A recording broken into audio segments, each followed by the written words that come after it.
Okay, I'll call this meeting to order, please. Thank you. This is the Capital Projects Committee meeting. I'm Eddie Robertson, and tonight we're going to be talking about the transportation plan. We have a lot of aldermen, more than just on the committee, and I will start on my far right with Alderman Evans. Introduce yourself and what ward you're in, please. Mark Evans, Ward 6. Mayor Jamie Clary, I'm down here because my seat is being taken by the chairman of this committee. Rachel Collins, Ward 5. I'm Bob Garza, Ward 3. Terry Goodwin, Ward 4. And Eddie Robertson, Ward 6. Jeff Sassy, Ward 3. Mark Skidmore, Ward 1. Mike Martin, Ward 2. Don Ward, Ward 2. Mark Bergdorf, Ward 1. I think that's all, and the staff will introduce themselves as we go forward. But before we do, I want us to have a short devotional, a word of prayer, and I think Alderman Goodwin, do you have a request for prayer? I do. I'd like everybody to keep the family of Captain Don Dallaback in their prayers, please. On his recent passing, keep the fire department in your prayers and his family. Yes. Any other request? Let's also remember the firefighters and first responders in Los Angeles, what they're fighting, the fires there. So let us pray. Dear Heavenly Father, we come to you today, dear Lord, and we ask for your blessings and guidance for this meeting. We also ask for your divine comfort for the Dallenbach family and the loss, the grieving that they're doing right now. Be with them and let the Holy Spirit shield them with comfort. Undergird them, dear Lord, at this special time in their life. We pray for the Los Angeles firefighters and first responders, dear Lord, and those people that have lost their homes and lost their lives. So much needs, dear Lord, but you are a great big God. And again, we ask for your guidance. Give us wisdom, discernment, good judgment, dear Lord, that we can make sound decisions tonight that will benefit your people and the people of Hendersonville. We ask these things in Jesus' name. Amen. Okay, I want to, we have an agenda.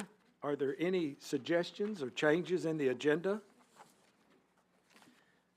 I do have an amendment that I would like to make. Right after citizen comments, I would like to amend the agenda to have introductory remarks.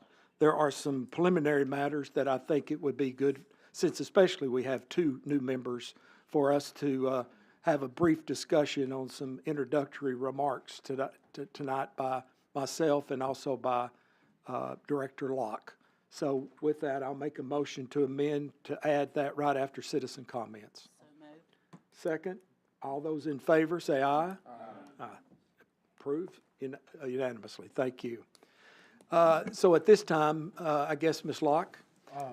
Can I also Sure. add, during other items, that we just get a status of the facilities study? Yes. Yep. Yes. Yeah. Jesse, if you'd be prepared for that discussion under other items.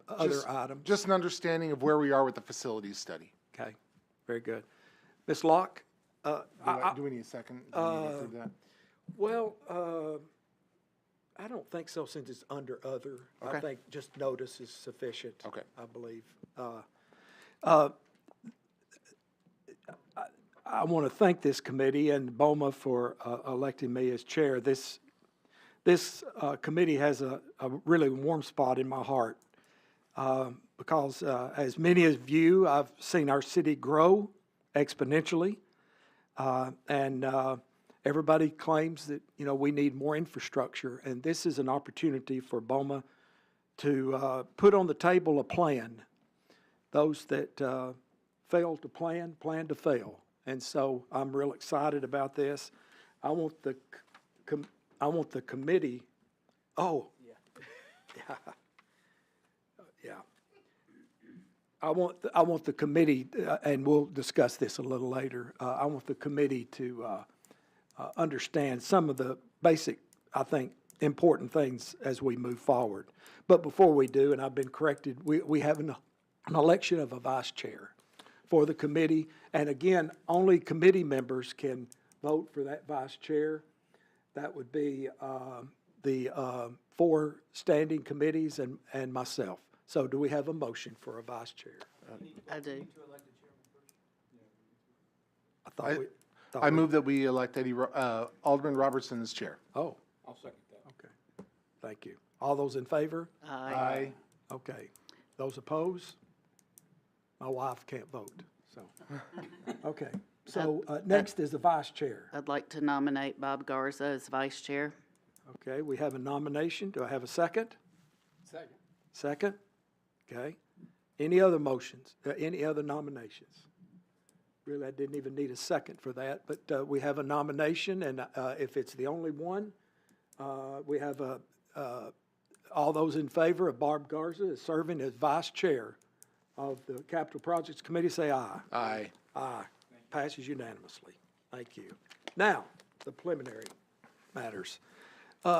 We hear, I've asked Mrs. Locke to provide, and I think you have a copy of the ordinance, the Capital Projects Ordinance. Did you pass that out to the committee? Yes. Okay, so you should have a copy of that.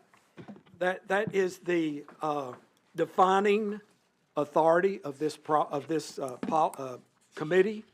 So I would familiarize yourself. This is what BOMA has approved, and this is the scope of our authority.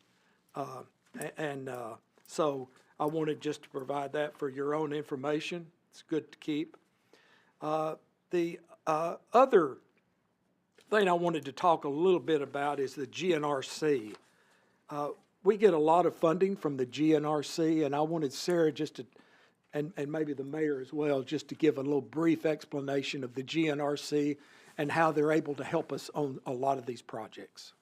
Sure. So I did provide a printout with a lot of information about the GNRC, but I have it on here. I also do have a little summary, which is helpful.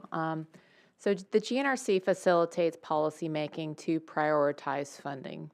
That's one of their major actions. They develop and manage the fiscally constrained Transportation Improvement Plan, which we refer to as the TIP, and the Long Range Transportation Plan. Any federally funded major transportation project must be programmed in the TIP. And then projects within the TIP must be consistent with the Long Range Transportation Plan. So this is really at the core of how they fund our projects. So we put a request in to have a project put into the Long Range Transportation Plan. When we're able to get it into the TIP, it's a I believe, I can't remember offhand now, it's 4 or 5 year transportation improvement plan where they fiscally constrain these projects. And so then once we have a project in the TIP that's funded through the GNRC, then we're able to work with TDOT to initiate a project, and then TDOT local programs administers the project and the funding. So, are there any questions about that? Typically, the funding is what, 80-20? Typically, most 80 projects. that they pay 80% and we pay 20%. That's right. And we have several GNRC projects presently underway, right? That's correct, yes. Okay. Any other questions? I'm sorry, just have a real quick, GNRC, what does that stand for? Greater Nashville Regional Council. Okay, thank you. I was going with committee, but thank you, Mayor. So, and I'm one of the members of that. Excuse me, I think there's 94 members represented from each city, each county, and then there's a couple minor organizations that have a committee member. And we come together, the full council comes together once a quarter, and then they have the transportation TRP, Transportation Policy Board? Yeah, it used to be called MPO. MPO doesn't exist anymore. It used to be a separate organization, but that got rolled into the GNRC as the Transportation Policy Board, so. Alderman Sassen? Yeah, so where does the GNRC get its funding? From the feds, from the federal So government. from taxpayers? Yes. Okay. Yes, that's right. Yeah. Okay. And do they fund projects other than transportation? I believe that they do have other areas. I'm most familiar, obviously, with the transportation, but I believe they have some social services areas that they also fund. They've got some responsibilities for aging, for waste, and economic development. Okay. That's all I had, thanks. Alderman Bergdorf? Mayor Cleary answered my question regarding how often do they meet. So thank you, I appreciate that. And our Vice Chairman Garza? Yes, thanks. The transportation plan that you've guys done a wonderful job putting together, is that required by the state? No. So having one, and the state knows that we have one, in this case perhaps for the next 10 years, does that give us an advantage to projects? I think that it does. As far as receiving funds through the GNRC, we have to be in their long-range transportation plan and their TIP based on regional priorities. But I think it does always help if we have a plan and we can show that certain projects are a priority for the city, and we've, done some groundwork to kind of evaluate that. Thank you. Okay, it's a very useful resource to help fund these expensive projects. So I just wanted just a little background information on that. Any other questions?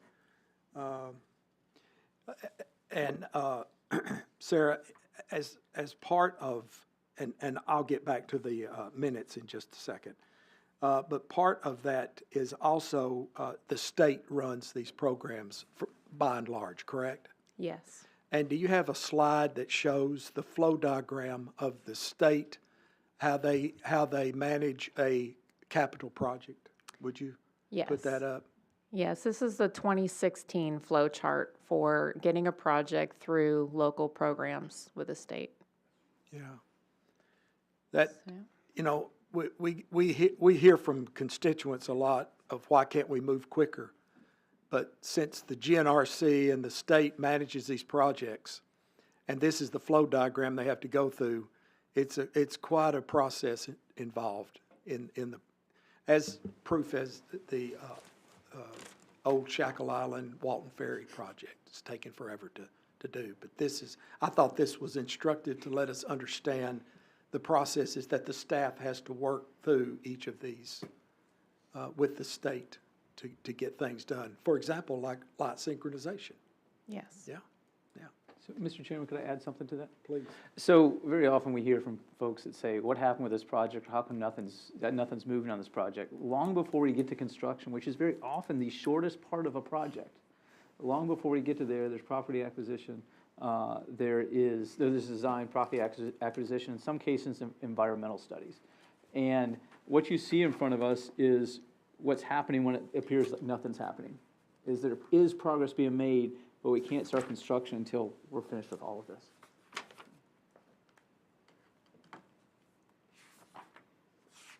And I wanted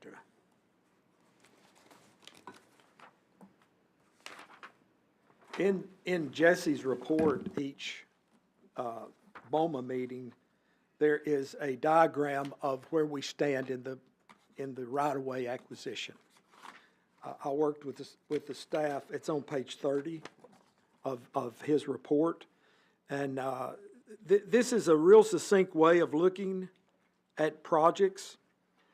It's been my experience that right-of-way acquisition is one of the longest processes involved.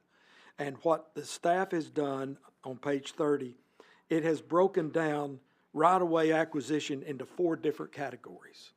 And this will be you'll be able to see here the progression as we work through. Of course, we are not able to put the project out for a bid until we purchase the property. Correct. So I think I always appreciate that chart. It gives me a indication if we're moving or if something's stuck. And if we don't see movement in a month or so, I'll start asking questions Yeah. from the staff. Okay. Very good. Any other questions for Ms. Locke regarding that? Okay. Thank you. At this time, let's go back. We have minutes to approve. And the minutes were provided to us in our package. Do I have a motion? Have a motion and a second. All those in favor of approving the minutes, say aye. Aye. All those opposed? It's approved. Do we have any citizen comments? Staff, are there, no citizen comments. Mr. Eckenroth says there are none. So we will get right into the Transportation Improvement Plan. So Keith, Free. Yes, thank you, Keith Free, Planning Director. We're going to go through a little PowerPoint that gives an overview of the plan. I believe everybody has had that for several weeks, and kind of give an overview of this plan. This all started back in February the 1st of 2024.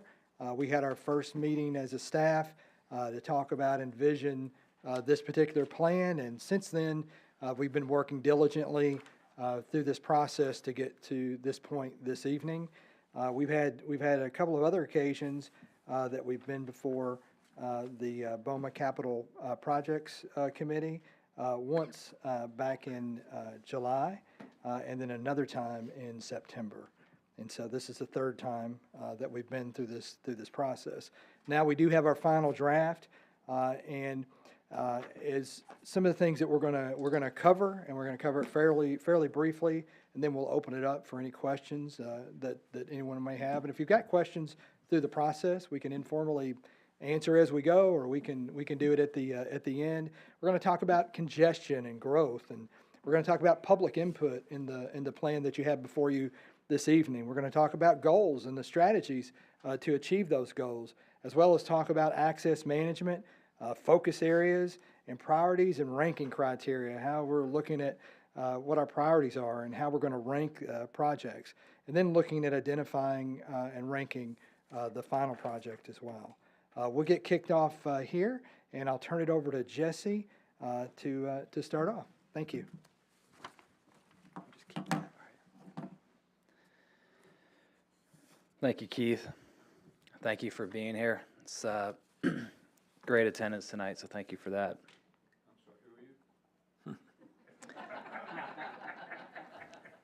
My name is Jesse Eckroth, and I'm the Chief of Operations for the city.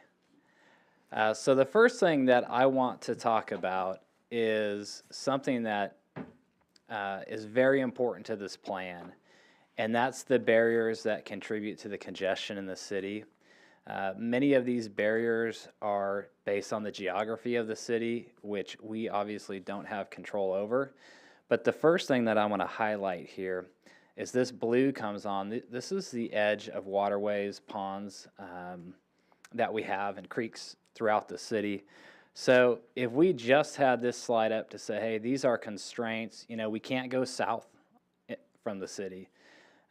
Drake's Creek, you can see it runs up, the entire length of the map there.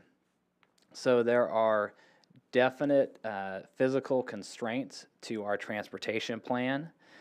You layer that on top of the train tracks. So that's just what is highlighted black. It's kind of flashing green right there.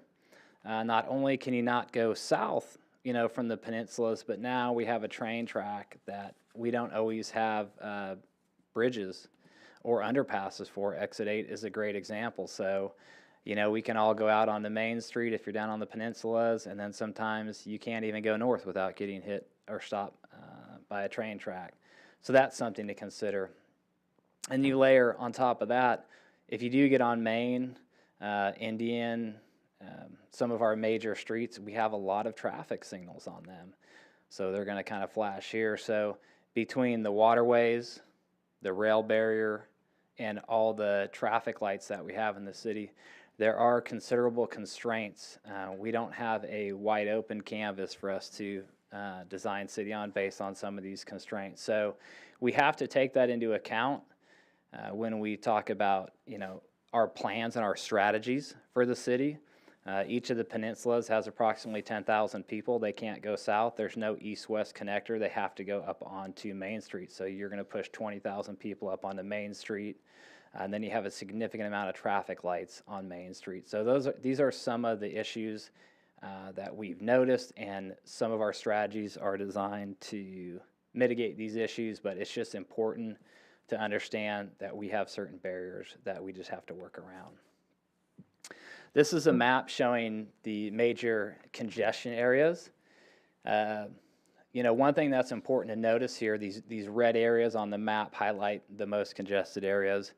They're also the areas with the most amount of traffic signal lights.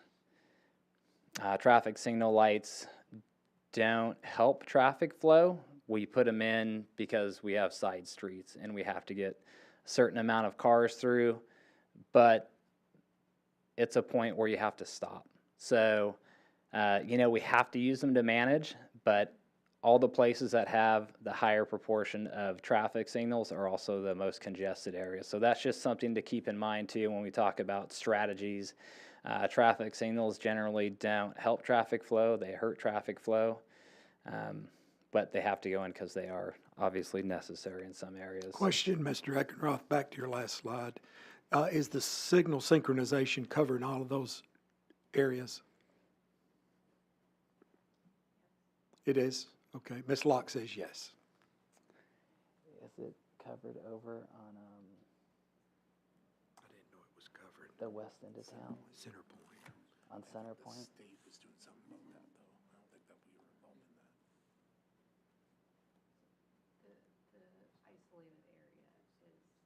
that. Okay. Yeah, so generally the congested areas are, do we go all the way up to stop 30 in the Glenbrook shopping area? Did we go up to stop 30? Okay.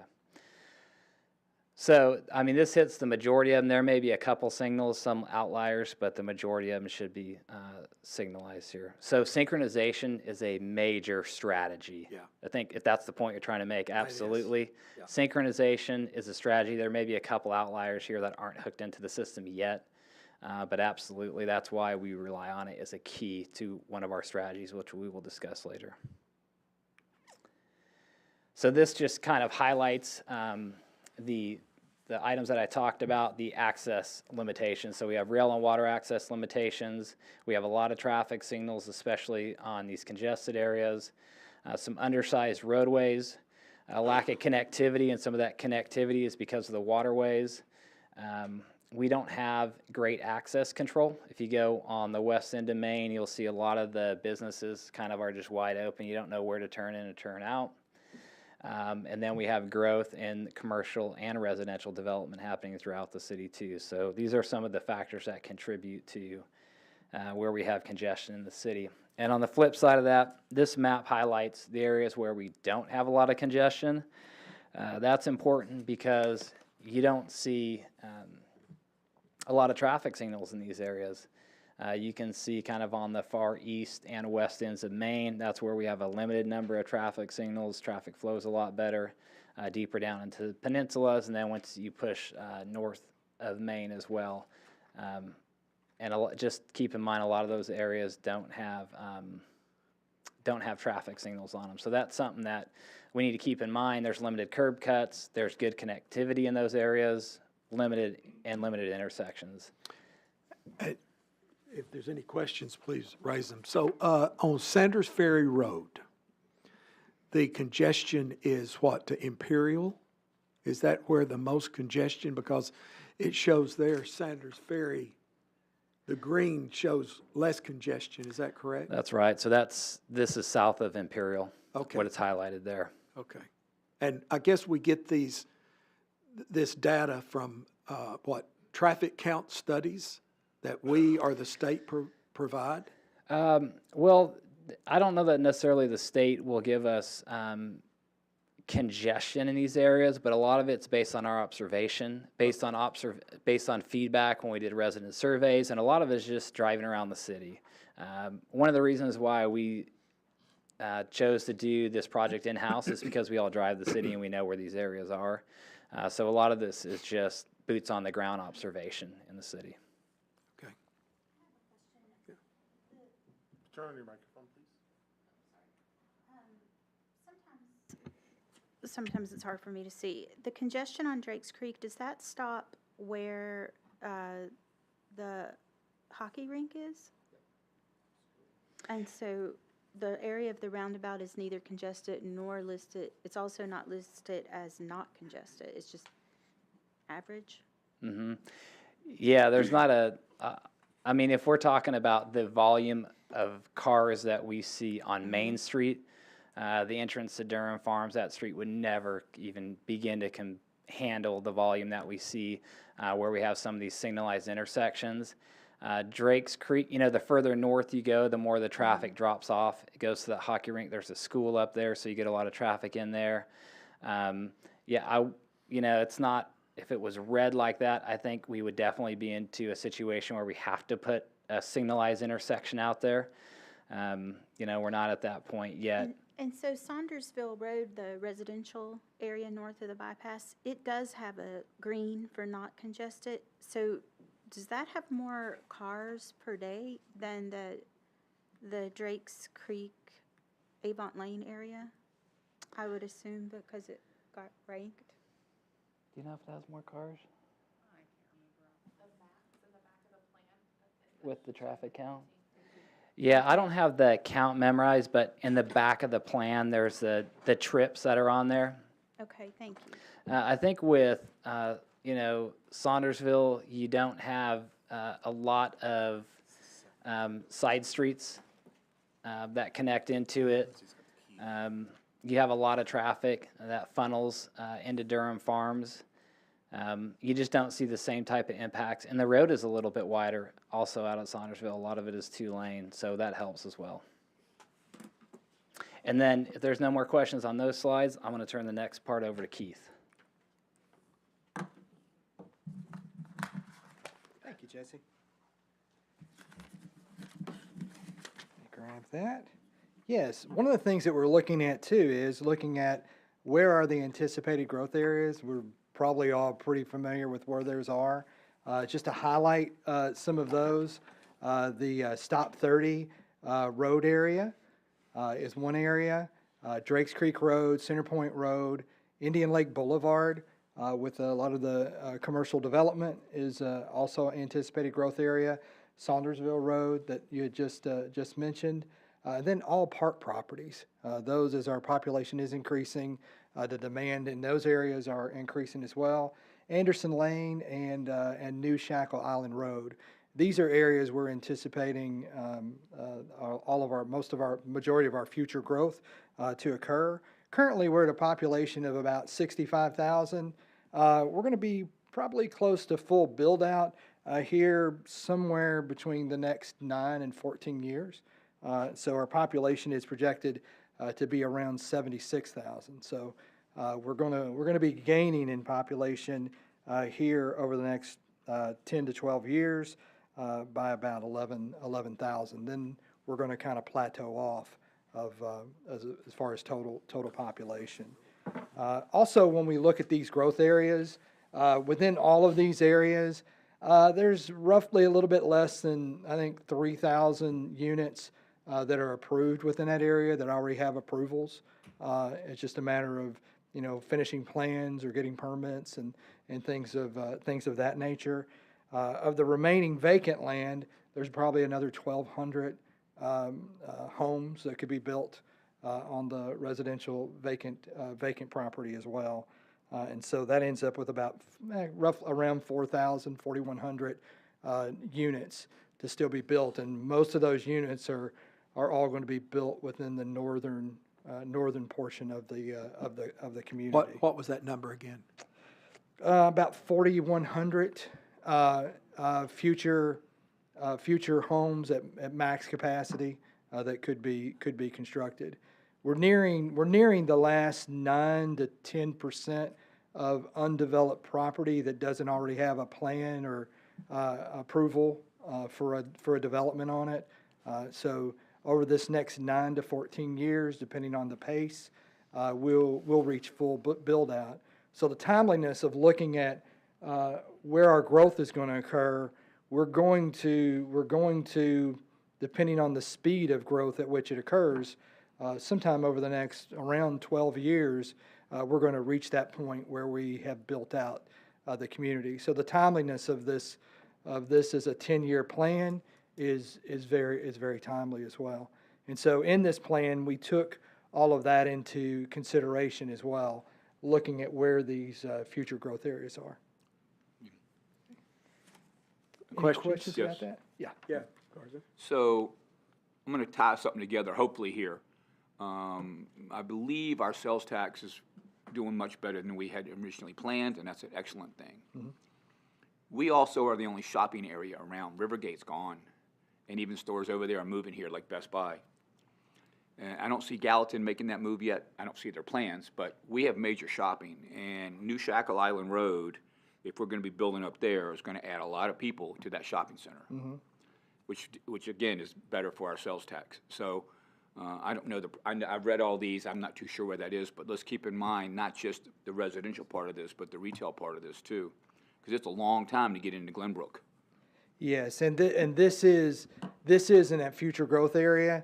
It is looking at those areas. I kind of flushed out the residential to kind of define some of that, but it also includes all of the commercial, office, and industrial that will be constructed as well. And that Glenbrook, if I can highlight right in the center of where that is, that's where Glenbrook is. So there's New Shackle Island, and there's Stop 30. So, we're looking at the potential for the future growth within that area as well for commercial.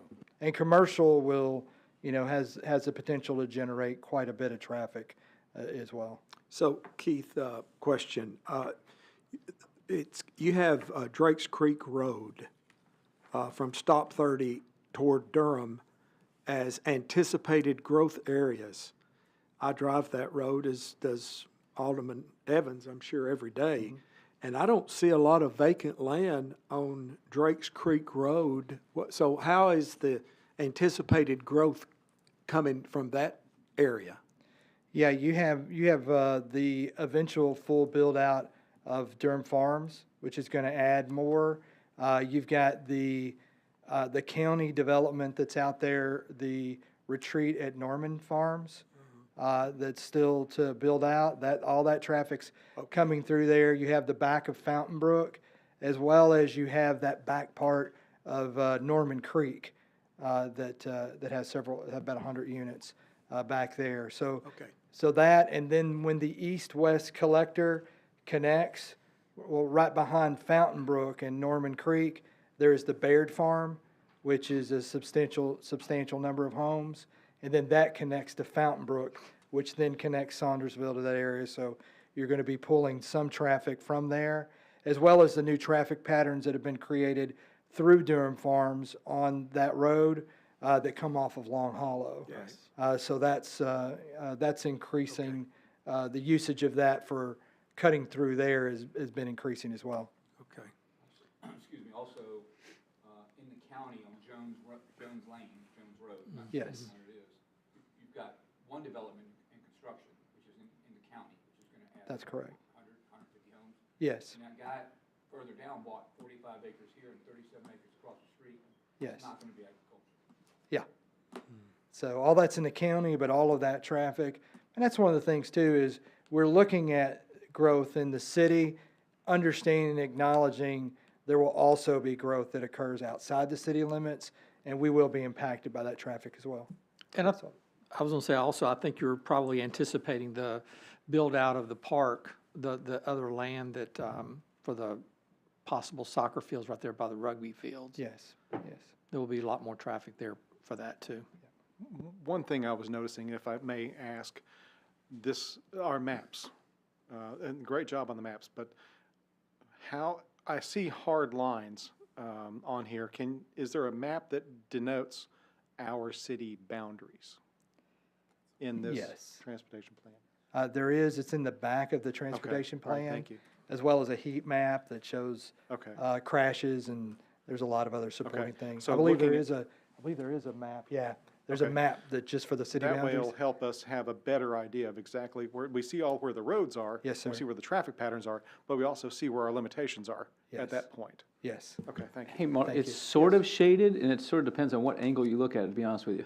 Is it kind of black? It's kind of blackish? It's the difference between a cream color and a beige. I'm sorry? It's the difference between a cream color and a beige. I can see it looking from the side, I can't see it looking straight on. Oh, I see it. Yeah. There you go. I get it, I get it. Okay, great. So everyone at home needs to look sideways at the screen and get a good look at that then. Okay, Yeah. got it. All right, great. It is a challenging boundary. It could be a challenging boundary looking at it on a map, which if it's difficult to look on a map, then, planning for traffic and things that are, even outside of those boundaries is challenging as well. And I have a follow-up question regarding new development. Are we going to, with the new development, are we going to encourage new feeder roads into main arteries so that we can eliminate some of this congestion? I think we'll be looking at that. I think what's important and may get brought up later, but connectivity. So existing neighborhoods, new neighborhoods that get built, existing neighborhoods don't want to connect to new neighborhoods, but in order to solve some of the traffic The problems congestion now in the issues, yeah. future and congestion, the more connectivity of using those public roads to not be blocked or to be completed as development occurs and give backways. For example, we'll take it off. the school at Knoxdoss, is it? The one there by the soccer stadium? Yes. There was a subdivision right behind that, and the road goes dead ends directly at the school.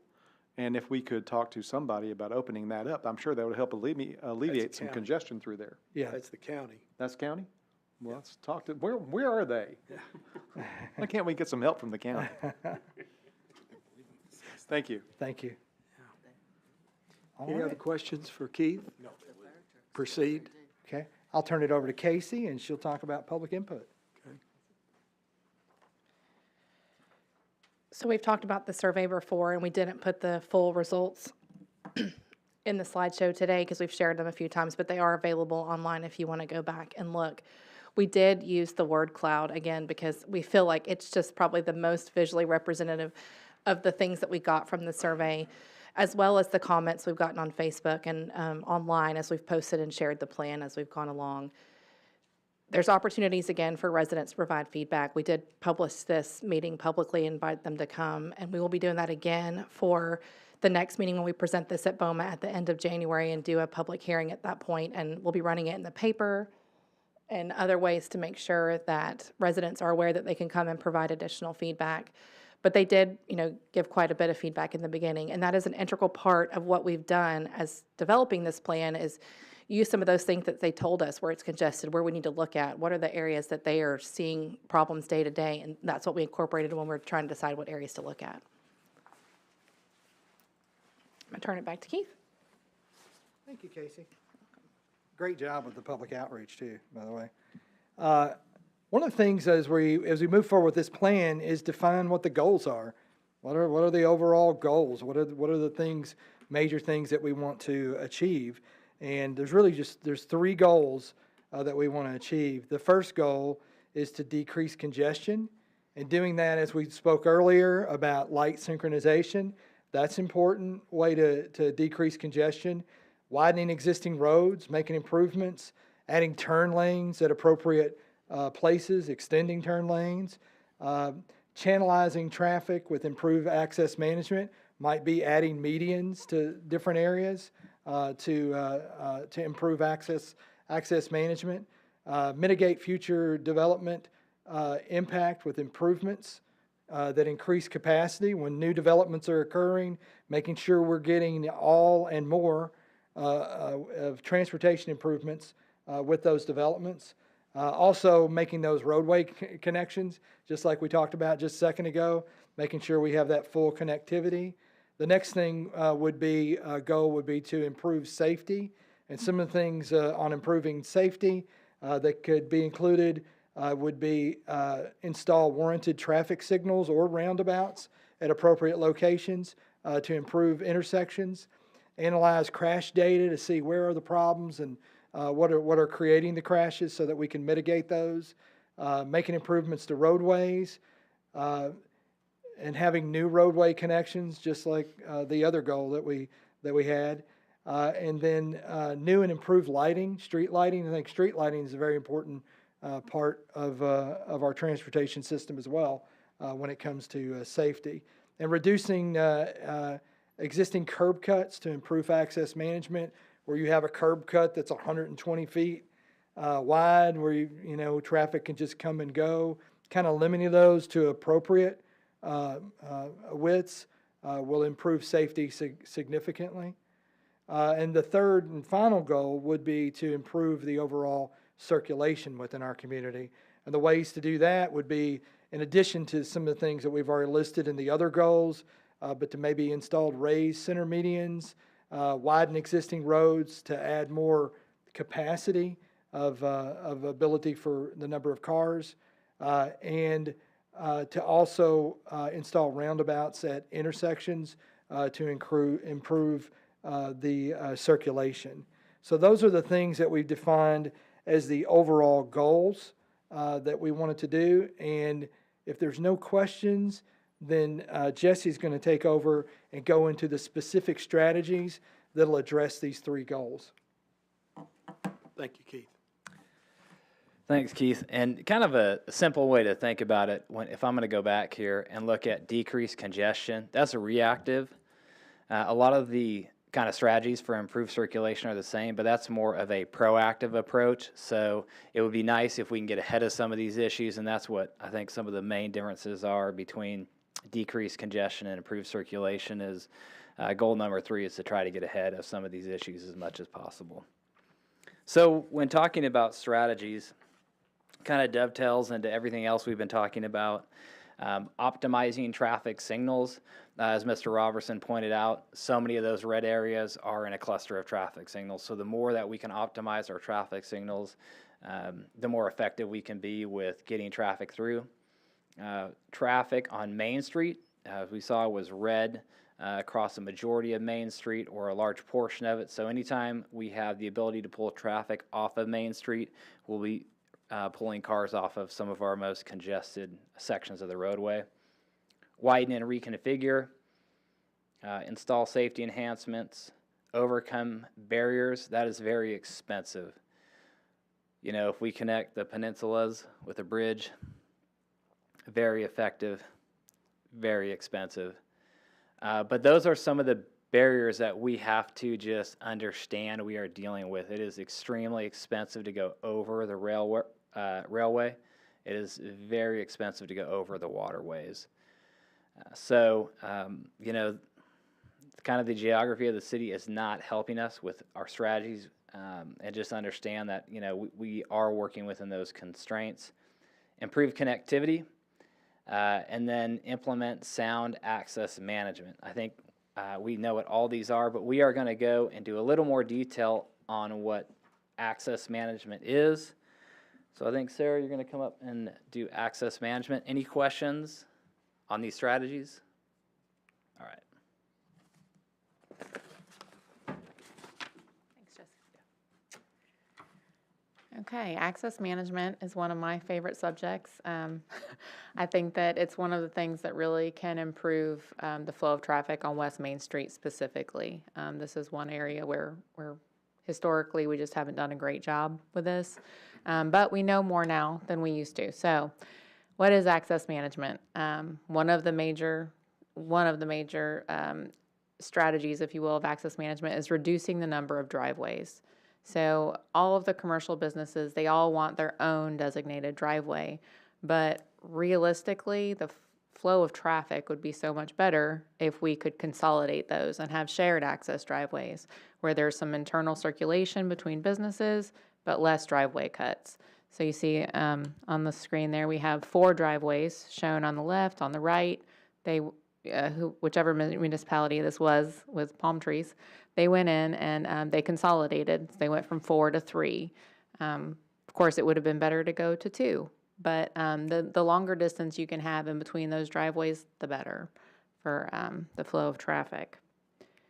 So regarding that point, Sarah, where the Fortune House is, where they're tearing that down, there's a lot of vacant land in there. Will we be able to implement access management as those new properties are developed? It's, on yes. West Main? We will, it doesn't all come to fruition, unfortunately, with one project. It's a strategy that takes time as adjacent properties also develop. So when we get plans for redevelopment, we'll request cross-access easements. But they may not be able to construct that access until the adjacent property owner, they're redeveloping. And so it's a long-term strategy unless we implement one, larger project as a city to move forward with it. Yeah. And then we also have, as was mentioned before, adding the center medians. In these two pictures, every red dot is a potential crash. They're what we call conflict points. So for full access driveways, you have more conflict points than restricted access for right in, right out, so on and so forth. So the top picture shows pretty much uncontrolled access. It's, 100 conflict points there, potential accidents. And then on the bottom there, you see we have a median, and the conflict points are just a small fraction of what you saw in the above image. Yes, sir. Just real quick, I'd like to ask a follow-up question. This will not require any zoning changes or anything like that to implement the access management? Correct. Correct. Okay, thank you. Yeah. Appreciate it. No problem. And so the center medians, they restrict access to driveways. Of course, you no longer have a full access where you have a left, a through, and a right. You have a right in, right out, essentially, unless there's a break in the median, which allows for greater access. And then we see here Indian Lake Boulevard is shown in the top image, and that is a place where we have implemented some access management. We have controlled driveways, and we do have those medians, and you'll see we have roughly 3 driveways on either side on the top, and one of them is restricted to right in, right out. And then on the bottom is an image of West Main Street, where we have, 9 driveways and 8 on the other side. And some areas are just wide open. It's not even a driveway. It's just uncontrolled frontage.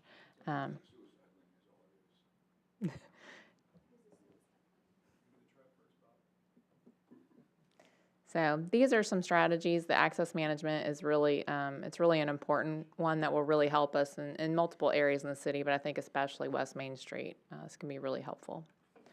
And now I think turning this over to Casey. And Sarah, some of the projects that you have identified are using these strategies, correct? Yes, that's correct. Thank you. Yeah. This is how we keep you guys awake. We keep taking turns who's talking. So we take everything that we've talked about so far with the access management, with the goals that we've identified, the strategies that Jesse talked about, and we tried to look at where we can apply those things in the city. And so as a part of that, we looked at strategic focus areas. And these are the areas that have the growth. They have ways that we can apply the concepts that we've talked about to improve them. And those are the areas that we then use to look at projects that would improve the specific projects. So I'm just going to briefly go through the focus areas that we've talked about. We have West Main Street, which has been a common word that we've heard about. That's a great area to focus to try to improve, and some of those examples are listed there. And then we have the Rockland Road and Imperial Boulevard corridor, and this is important because it will allow us to use as a secondary roadway to pull off Main Street specifically. Obviously, Sanders Ferry Road, we've talked about that a lot as well. That's a great way that we can focus and make improvements there for both safety and congestion. And then we have the New Shackle Island and Stop 30 corridor. Same thing, we've talked about it. Lots of room for growth. There's room for widening and improvements. A lot of these strategies can be applied in that area. Also Drake's Creek Road for all the same reasons we've been talking about. And then, of course, the one that we haven't talked about yet but comes up all of the time from residents and us internally is Drake's Creek Park, because that is a serious issue with trying to get more access there to reduce congestion. And then the other big one that we've been talking about for years is Saundersville Road and Exit 8, and focusing on that area to improve. So now we'll move to priorities. Yep. Going back to the Drake's Creek Park, that's the existing access, right? And it's just improvements to that? Sorry, why is it not letting me? Oh, here we go. Back. Wrong button. Right there. Okay. That's the existing roadway, right? Over by Demas's? Okay. Yes, it So is. So the map is, I think in general, the map is not reflective. It's any way we can improve access in that area. But yeah, Okay. that is reflective of Indian Lake and then the Demos entrance. Thank you. Anything else? As we're looking at the Saunders Ferry Road plan, what are our, besides obvious of water, what are our other barriers? Being next to the water, is the Corps of Engineers or another government agency one of the main barriers in restricting improvements in that road? And can anybody address that a little bit or speak to it some? Yeah. Thank you. Anyone?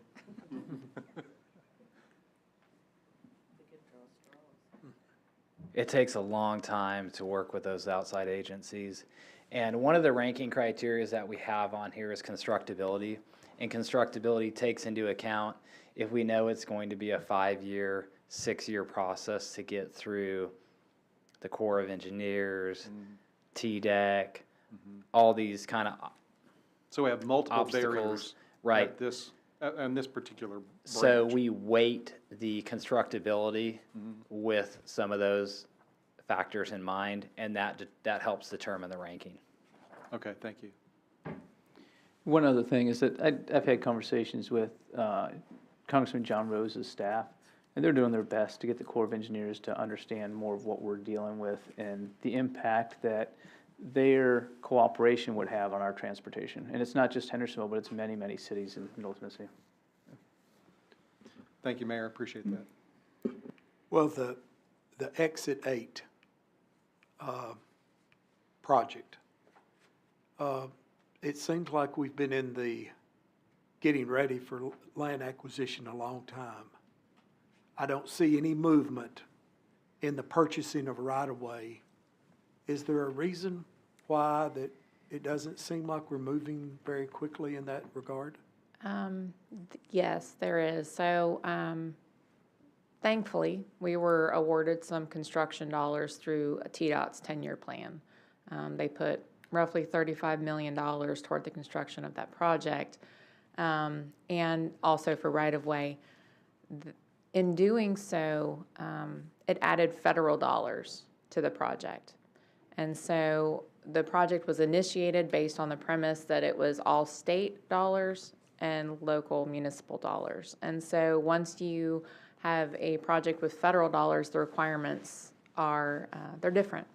And so we had an approved NEPA document, our environmental, and so with the application of federal dollars to the project for construction and right-of-way, we now have to go back and redo NEPA. Now, not everything has to be redone, but there are some additional studies that we need to do and a different NEPA document that we have to have certified through TDOT to FHWA to then proceed back to the right-of-way process. So we're not able to make offers, and they've recommended not even completing appraisals until we have the updated approved NEPA document. Who's they? The state. The state. And that project is a little further complicated now because it was originally running through TDOT local programs, where now it's also running through the state's traditional project delivery system. So it's a hybrid project. But isn't the city responsible for purchasing the right-of-way? We largely are. The right-of-way is shown in the 10-year plan, and it's not shown as being funded through the 10-year plan until 2027, I believe it is. So we may beat that, and we have the opportunity every year to request that the project timeline be expedited based on our current status. So they're requesting annual updates from every stakeholder who has a project in their 10-year plan, and you can request it be expedited with some justification. So we're going to continue to do that. But for now, the right-of-way is not So funded. now we're not only dealing with the state bureaucracy, we're dealing with the federal government bureaucracy Yes. on that. So, How depressing. yeah, so one of the things I did to help that along is Hurricane Helene had an obvious impact in East Tennessee. TDOT, the state wouldn't put some money in there with the expectation of the federal government to refund some money, as they've done in other emergency situations. We had some legislators that suggested that mayors with large projects encourage their federal legislators to provide some federal money. Otherwise, if TDOT, it doesn't get reimbursed from that, we're not really looking at 2030. We're probably looking at a couple years further out because of the money that TDOT's had to spend in East Tennessee. So there's sort of we're hoping the federal government gives more money to the state so we can continue moving. So how much money will the federal government be funding this Exit 8 project, approximately? And I won't hold you to it, but just a ballpark number. Of the $35 million that the state has dedicated. Yeah. I'm not certain of what the split is on that because it's under their Tennessee Modernization Act, but not all of it was the TMA funding. So I'm not certain of what the split was for federal versus state funding. I guess I was wondering if it's just $2 or $3 million, maybe we need to fund it to get the federal government out of the process, but Yeah. But if it's 50%, that's a different picture.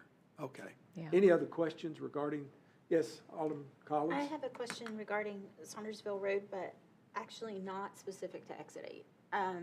North, where the neighborhoods are, for widening and reconfiguring and implementing sound access, how far north does this strategic zone go? I'm happy to see that it appears to me, at least, that it includes the entrances to Windcrest. That's a nightmare.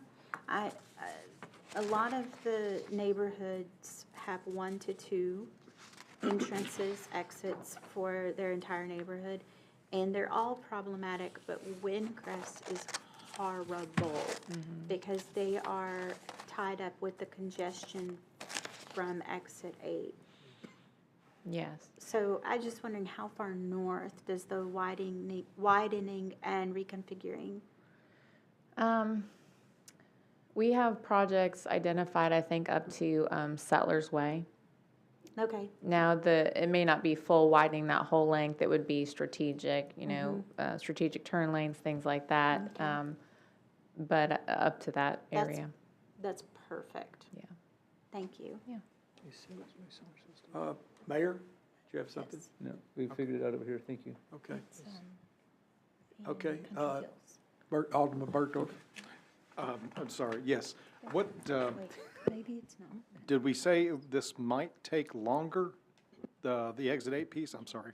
Was that correct? I'm sorry, I misunderstood. It's possible. I think that's what the mayor was saying, just depending on, since it's being funded So through. our initial assessment was 2030, we'd see something on it, correct? And then it may, with this federal involvement, may push it back further? If they don't have the funding. Okay, Without federal involvement for Helene. I'm sorry, sir. If the federal government doesn't help out TDOT for the expenses that TDOT incurred from Helene, then. From Helene? Yeah. Okay, all right, thank you. Okay, thank you. Proceed. Okay. All right. So in looking at how to prioritize projects, we established some criteria. Again, we did have a third-party review the draft and the development, the methodologies and the criteria. And also feedback, of course, from this committee and residents. So the criteria that we've looked at is safety, the city cost, constructability, our average daily traffic, the traffic flow, and proximity to critical facilities. And I would like to highlight that most of this is data-driven. Some of it does use some judgment, but we've really tried to use data wherever we could to make this, I guess, the most fair ranking that we could come up with, if you will. And also the criteria, it does say the criteria was informed by the online public survey, which highlighted resident concerns about congestion, signal synchronization, and increased connectivity. So our ranking criteria, again, we had the safety. We weighted that at 30%, and that was identification of high crash intersections and roadway segments. The city cost was weighted at 20%, and the city cost is in current dollars, so it excludes federal, state, and excludes federal and state funding. So we're just looking at what we anticipate the city's cost of a project being. 15% was weighted for constructability, and that's the ease of construction based on the right-of-way access, utilities, and other features, to include the barriers as well that were mentioned, the water and rail. And this constructability may also include eminent domain. So if there are areas where we know eminent domain is very likely, that would be factored into the constructability of the project. Traffic flow is weighted at 15%. This is a roadway level of service ranked from A to F, and it defines congestion of the roadway. We have average daily traffic was weighted at 10%. And these are raw traffic volumes, which were largely based on TDOT's traffic counts that they collect throughout the city. And then the critical facilities were weighted at 10%. These are access to parks, schools, fire and police stations, or in an identified strategic area. And then our safety, again, that's based on crash data at 30%. Our city cost rating was weighted at 20%. And you can see those ranges there. And then constructability, 15% again. And so you see easily constructible, no right-of-way needed, no major structures, no flood hazard areas, no major utility conflicts, minimum outside agency coordination. And then, of course, you go to prohibitively constructible, which is extensive right-of-way needed, several major structures, major flood hazard area impact, major utility conflicts, major outside agency coordination. So we did account for all of that.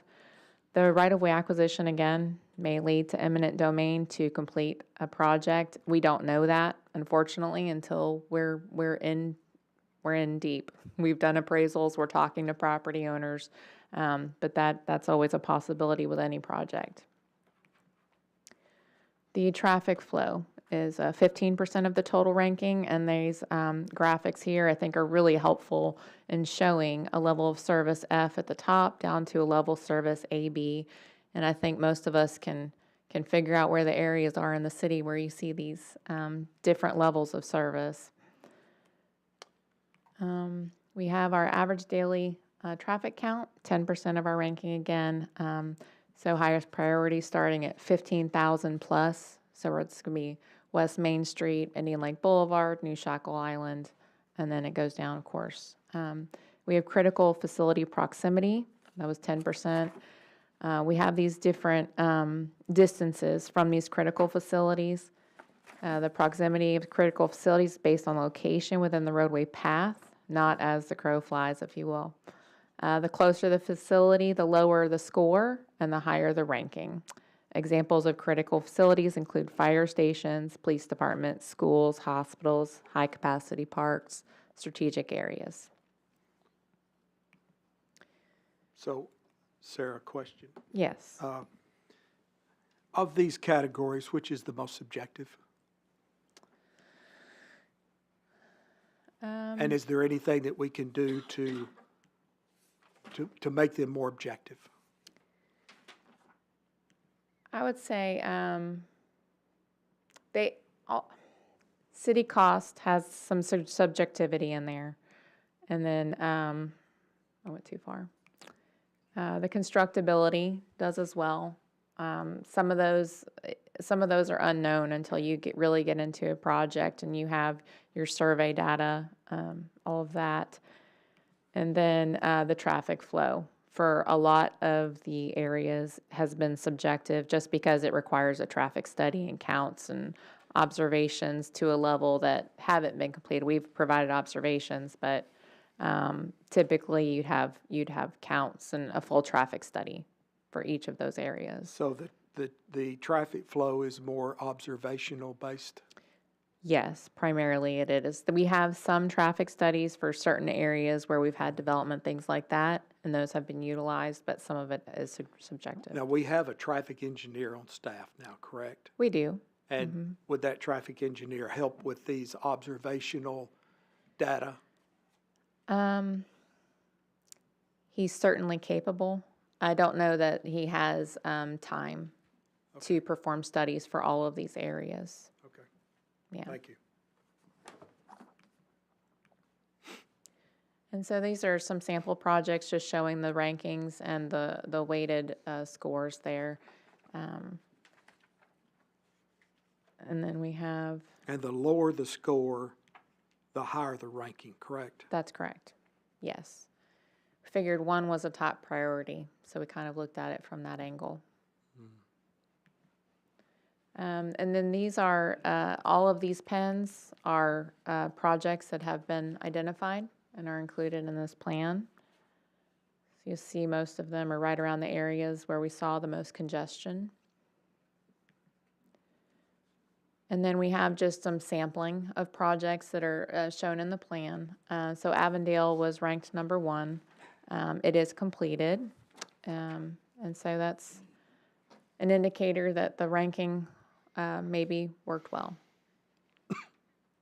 Could you go through at least the top 10 and identify those that we've already got budget and that we're moving forward on? I mean, I know them, but I'd like for you to, Avondale, you mentioned, is Yes. completed. It is. The Stop 30 and Drake's Creek Phase 1, that's in final land acquisition, right-of-way acquisition, correct? It is. And then Walton Ferry, Old Shackle, we'll hear more about that, but that's moving forward, and that's in the construction phase now. Yes. And Exit 8, I don't feel as good about it as I did before, but it's moving forward, I guess. We've budgeted for those projects. Are there any other ones that we budgeted for that are on this list that BOMA has budgeted?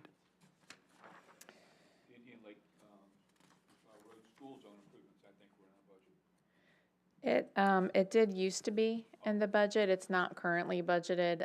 That was one of the projects that we deprioritized in order to prioritize Walton Ferry, Old Shackle, and Light Synchronization and Sanders Ferry because they were at construction, and we had a couple of other projects that were just very early in the process. So we prioritized those funds for the ones that we needed to get completed. But did we keep the lights so they could cross the road without widening the road? Yes. Yes, the RRFBs, yes. Those are still included. But on that project, number 5, the Indian Lake, that's Ward 4, correct? The GNRC had approved that project, is that correct? That's correct. So they had approved to fund 80% and us 20%. Yes. So how hard is it to resurrect GNRC funding? We would need to submit a request to the GNRC. They are actually getting ready to open a call for projects for the next TIP and for the regional transportation plan, which the Indian Lake project is still in the regional transportation plan. So we would need to request it to be prioritized in the next TIP. And so I don't know what other projects they'll have before them, but this one was prioritized previously, so I would hope that it would be prioritized again. That and an assurance to them that we have the money or will have the money for our portion, that's what they want to see. That's what they want to see. So is the staff preparing a list of GNRC applications? Yes, we are. So when will BOMA have input, or capital projects have input in that list? Or be informed of that list for discussion? Sure. So, Keith, do you remember the deadline for? Okay. It's going to be sometime in the next couple of months, we're going to start that process. Okay. So there'll be an opportunity. Okay. So I would suggest, when the staff comes up with their list, for us to have another capital projects committee and discuss that list and Okay. let us provide input Okay. on the GNRC application list. That doesn't mean we're going to get all of those, but Right. at least we put our hat in the ring. Okay. Yeah. Does that sound okay, committee? Okay, Sounds good. so mote it be. Go ahead. Okay. So one of the other sample projects that we highlighted was the West Main Street Access Management, which was ranked number 2. This project is actually in the regional transportation plan through the GNRC as well. So this is another one that theoretically we could apply to the GNRC to request that they prioritize this in the next TIP. And again, this would be what we discussed previously with consolidated driveway access, raised medians, things like that, which of course is an aesthetic improvement as well. So, Mayor, is the utility district planning to do work in this area of West Main? Sewer? I don't think they are in the part that's highlighted yellow. I think Okay. they're further west. Okay. Okay. Sarah, am I wrong about that? I'm not certain. I think there may be just a touch on the west side of what's highlighted, but I'm not completely certain. Yeah. So most of the yellow section has sewer currently. Okay. It's further west that, Okay. it might be up to Rockland Road. It might be all the way, or Rockland Road hits Imperial. It might be that far. You're right. Okay. Yeah, I think you're right, Yeah. Mayor. So I guess this is Ward 1, I guess, and maybe Ward 3. So any comments on this? That's two, I think. That's two. 2, okay. Sorry, they've changed on me. Yellow part. So any comments from the alderman on this project? It's got a pretty high rating. Yeah. Well, first off, and they've been digging out there, putting sewer lines in for the past year. That was phase 1, which is complete. Phase 2 is gonna connect them all even better, because so many people over there didn't have their own water, or they didn't have any water. They were getting it. You think about the Mexican restaurant, he gets his water from Fox Pools.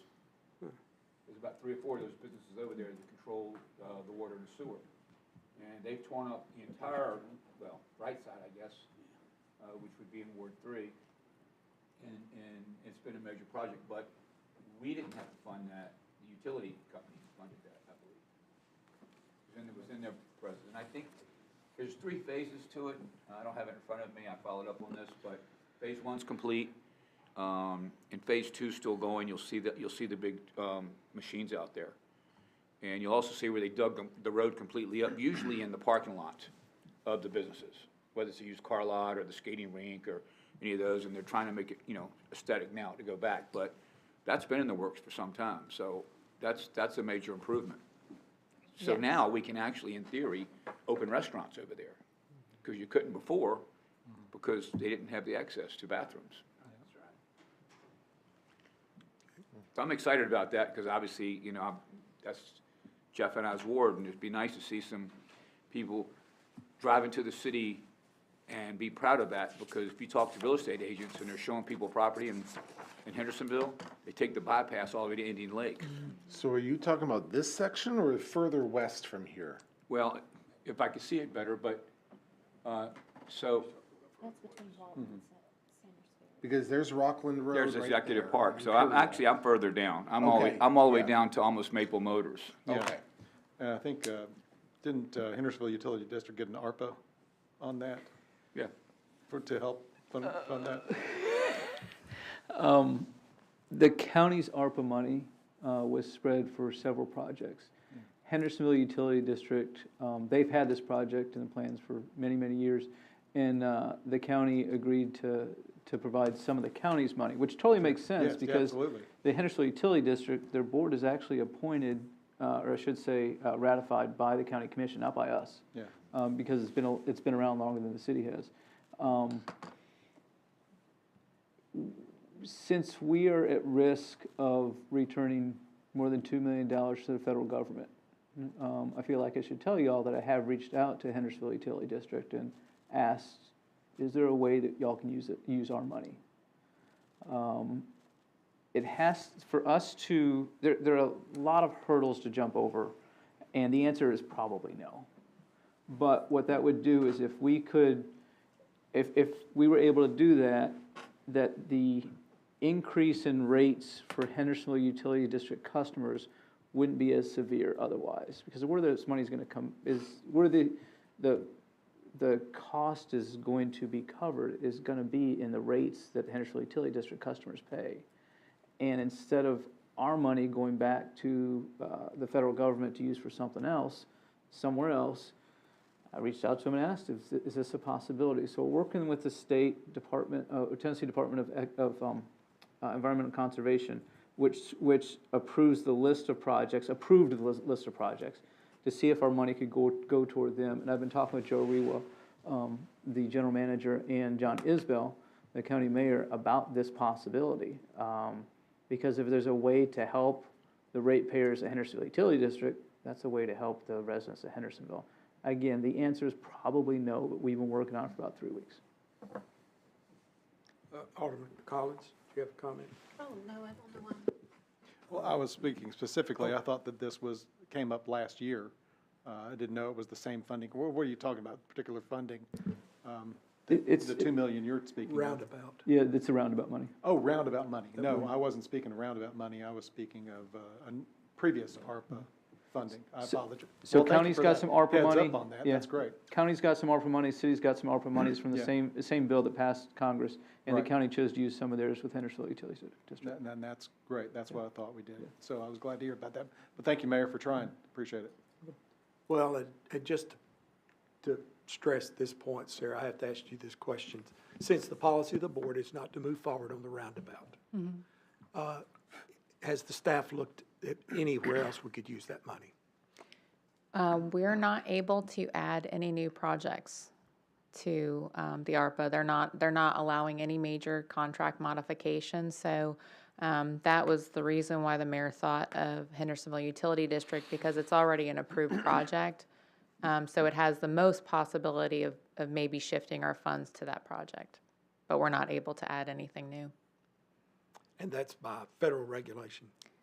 I would assume so. It's maybe it's the administration of TDEC, but that's what they've stated multiple times to me. Okay, thank you. Okay, All right. Next project, Drake's Creek Stop 30 improvements. This project is in right-of-way. We are hopefully getting close to the end. We have several approved, accepted offers, and so we're moving toward closing. Of course, there's a process with that, but we are getting there. This project is ranked number 4, and of course, it has GNRC funding associated with that. So our cost is fairly low compared to the overall cost of the project. Is this project gonna add to, bring in eminent domain? I do not believe so. We have 10 out of the 11 tracks have accepted their offers. So we have signed acceptances from 10 out of the 11. The 11th is really only outstanding because we had to reappraise. With the change of the land use in the area, the highest and best use for one of the tracks changed. And so we've updated. And so I'm not aware of an issue. I do not think we'll have a problem. Thank you. I just had a question about the GNRC funds.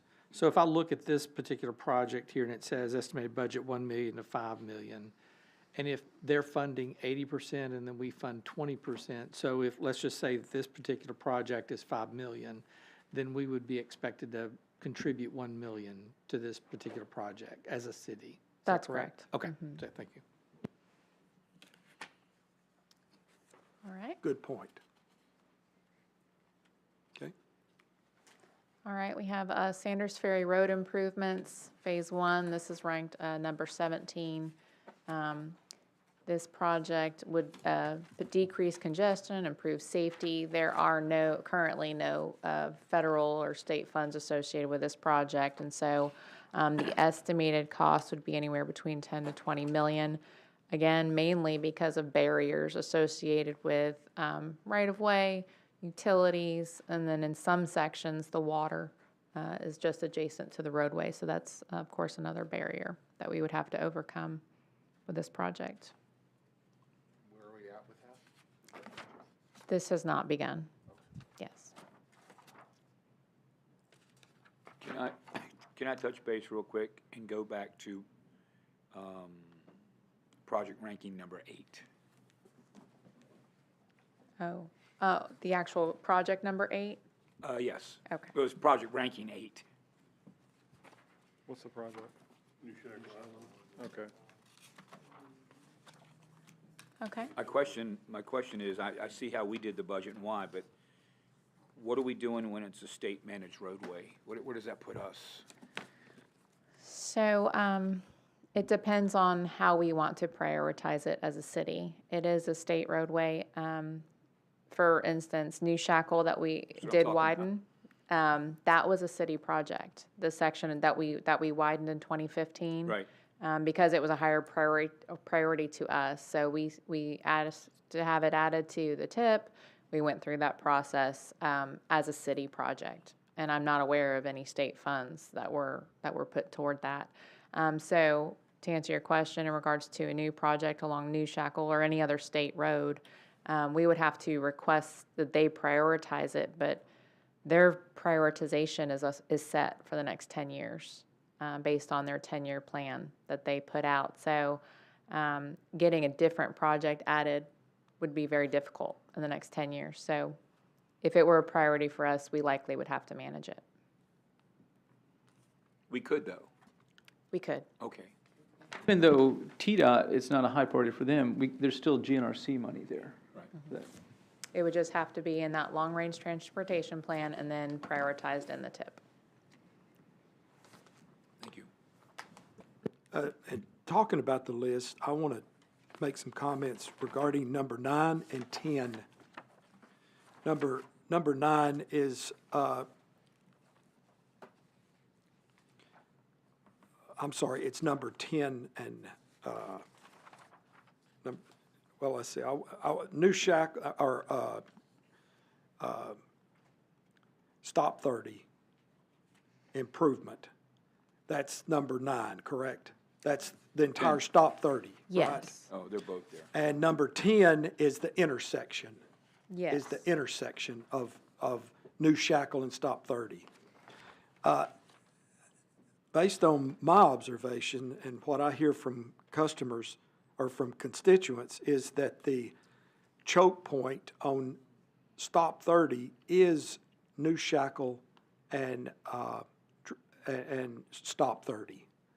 So both of those are rated equally, but from personal, why would we improve all the road before we improve the choke point? I mean, in that scenario.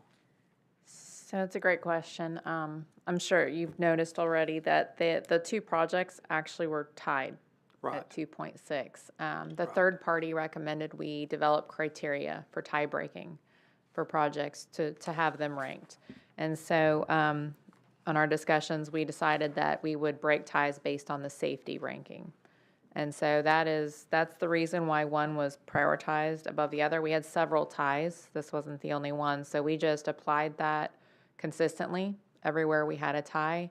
And whatever project had the lowest ranking, so the highest priority, they were prioritized ahead of the other. But I definitely understand what you're saying about the intersection, the choke point. I think the main issue is we just didn't have the same number of crashes or crash rate at the intersection that we saw along Stop 30. So they have better drivers over there, is that right? They stop at the light. Pay attention to the light. Pay attention to the light.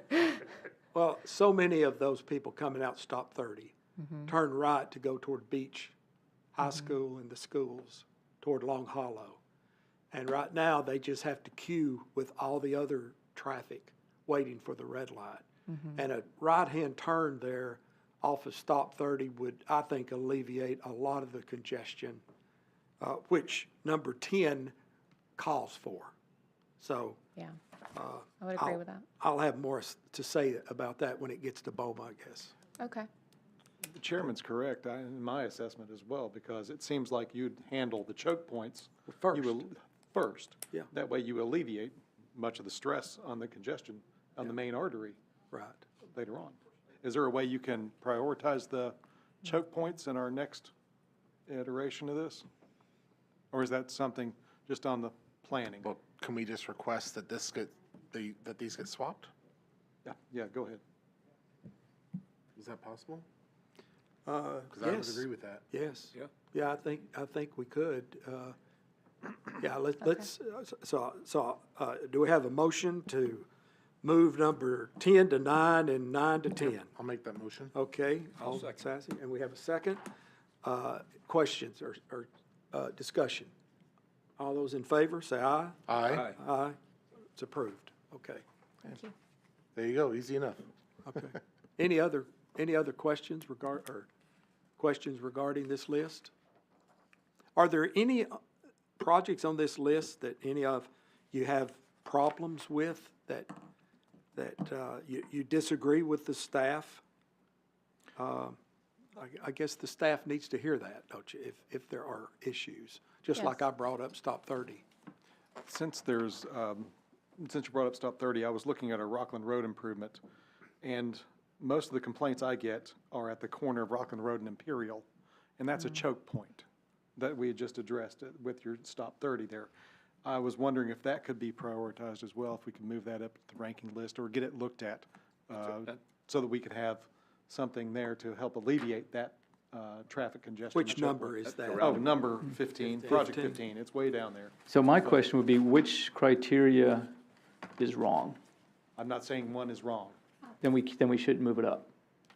Because that means that a project that is more important gets moved down. Can we reassess? We did that about 4 months ago.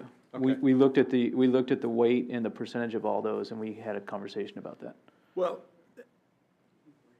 Go ahead. my thought on that, Mayor, is I asked the question about observational data that people observe.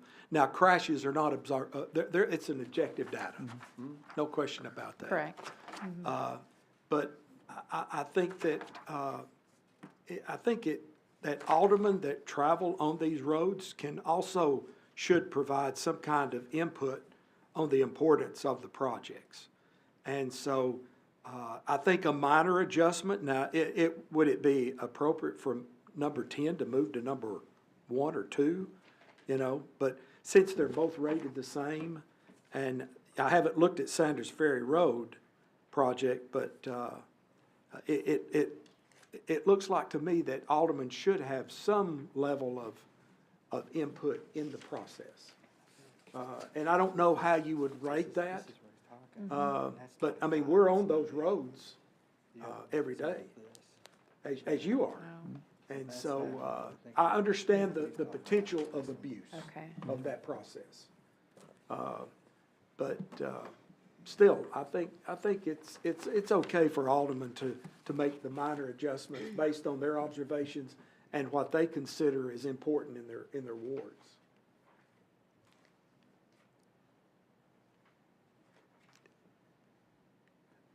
Thank you, Chairman. I think that's a great assessment. May I also just add, I think, just for clarity of the conversation, I believe the location that you're talking about, Imperial and Rockland, is actually ranked 25. Agreed. Yes, it is. Yeah, okay. Yeah. Okay, I thought we were talking about Project 15, so I just wanted to make sure. I was looking at Project 15, and I realized it was that group too. Okay. But thank you very much, yeah. And if I may also, I think the list of projects may end up being somewhat of a live document, if you will, whereas we're hoping the plan, the methodology, and the criteria would be adopted, and that would be how we move forward with looking at these plans. But, as we gain funding for certain projects, or if we do an updated analysis of the crash data, and we see that we have different areas, of focus, we wouldn't necessarily deprioritize a project that we're in the middle of, but I could see potentially project, rankings changing just based on things like that. Anyways, Thank you. As there is not new construction necessarily in the Ward 1, but we've had a lot of new members moving into the area. And each new household has maybe 2 and 3 new cars. More so than what we typically have in our ward. Most of our ward is a retired community now, Ward 1. And most of those individuals only have 1 vehicle. They don't have the need to travel to and from work every day. But that population is changing. That ward is changing. It's growing younger and younger. We're getting new and new people moving in every day to that ward. And they've let me know that they're not happy with the intersection there. So it's merely a question and I appreciate the consideration. Thank you. So if I could add to what Sarah said, is I don't look at really these rankings as this one, I don't look at them as being in order. I sort of look at these 5 are the most important, then the next 5, then the next 5, and maybe that's 8, maybe that's 10. But we also know that we have some money available in different funds that it makes sense to use those at the time that we should use those. By no means do I think that number 36 should be the last one and number 2 should be the next one. I think there has to be some flexibility in there. Thank you. Mr. Chairman, you asked about any projects that we considered potentially should be removed from this list. And the list is pretty much spot on in my opinion. The only project I would question, I'm not saying let's remove it by any means, it's just something that I noticed and that I personally don't like this project for a number of reasons, but it's the Rockland Road Extension project.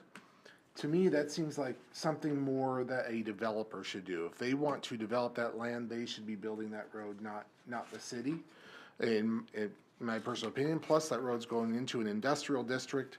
It's going to add a lot more traffic to the Rockland Road as they try to bypass all of that, which I understand. You know, there's traffic there, but at the same time, on the West Main Street, we showed that it was a low congestion area. It was all green across there.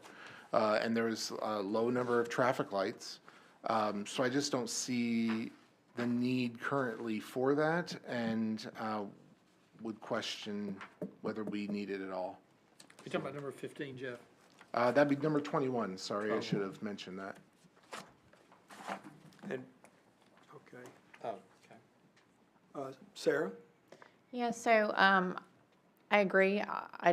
Ideally, we would have that constructed through development. I think one thing that we've discussed internally is if the city ever did proceed with constructing that we could require future development to reimburse us for their share of constructing that roadway.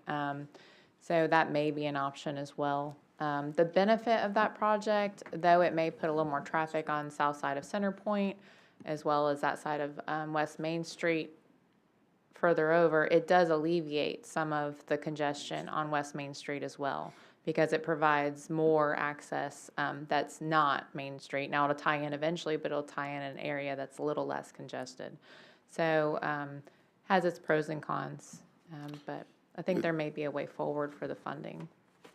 I appreciate that, but in order to be reimbursed, wouldn't we have to have impact fees? Not necessarily. Not necessarily. I'm sorry, Mayor. Yeah, I was going to say the same thing, not necessarily. Because we, probably what's likely to happen over there, we had somebody who was interested in one piece of property over there, but they wanted to have access straight to Gallatin Road, which is a very bad idea. And so we looked at requiring that they have access off of Freehill. No, Center Point. South Center Point. And their point was, we don't own the property all the way to Center Point Road. And so we talked to them about, well, you build your portion, we build our portion, and then when the properties that are not on your portion develop, they owe us money. Very similar to what we're doing with the traffic signal over here, is that there's two parties, but one of them may go ahead and we pay the other half, but then the other guy's got to pay us back. And we can stipulate that as part of their deed or the sale of the property, or When they how's come, that work? when they come forward with a preliminary development plan, we'd let them know, and then their final development plan would make sure that isn't included.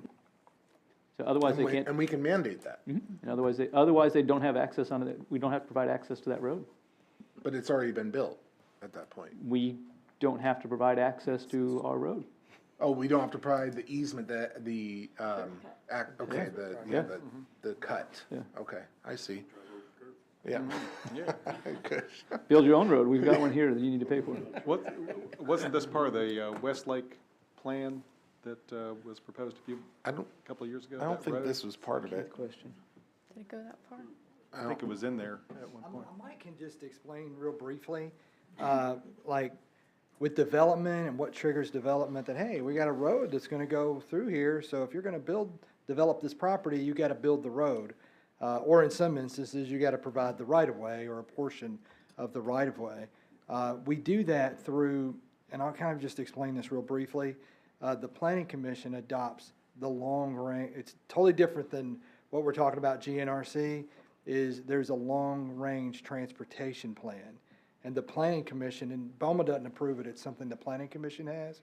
And so we have that, and it shows a lot of roads, and some of the roads that we've got in the plan here are on there. And then that's what triggers a developer that says, developer, if you're gonna subdivide that property, you've gotta build this road. That's how, like, the east-west collector going through Forest Park, Baird, Fountain Brook, Durham Farms, all of that.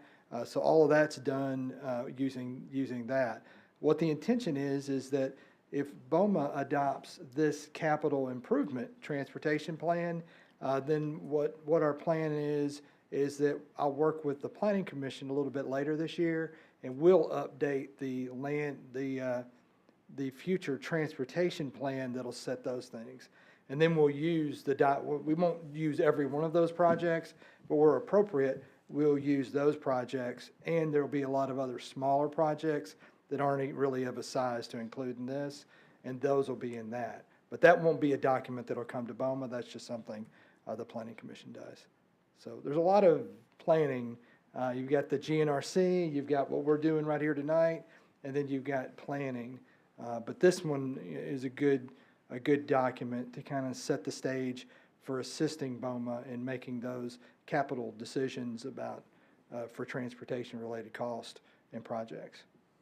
So I hope that kind of made sense a little bit. But there's a lot of, all the development over the last 20, 25 years, major roads have been built because of, we had a road planned through an area, and a development, because they were building there, they had to build it, and they had to build it to our standard too. So it's maybe just not a 2-lane road, maybe we had a 3-lane road. And so they have to build it to those standards. So, thanks.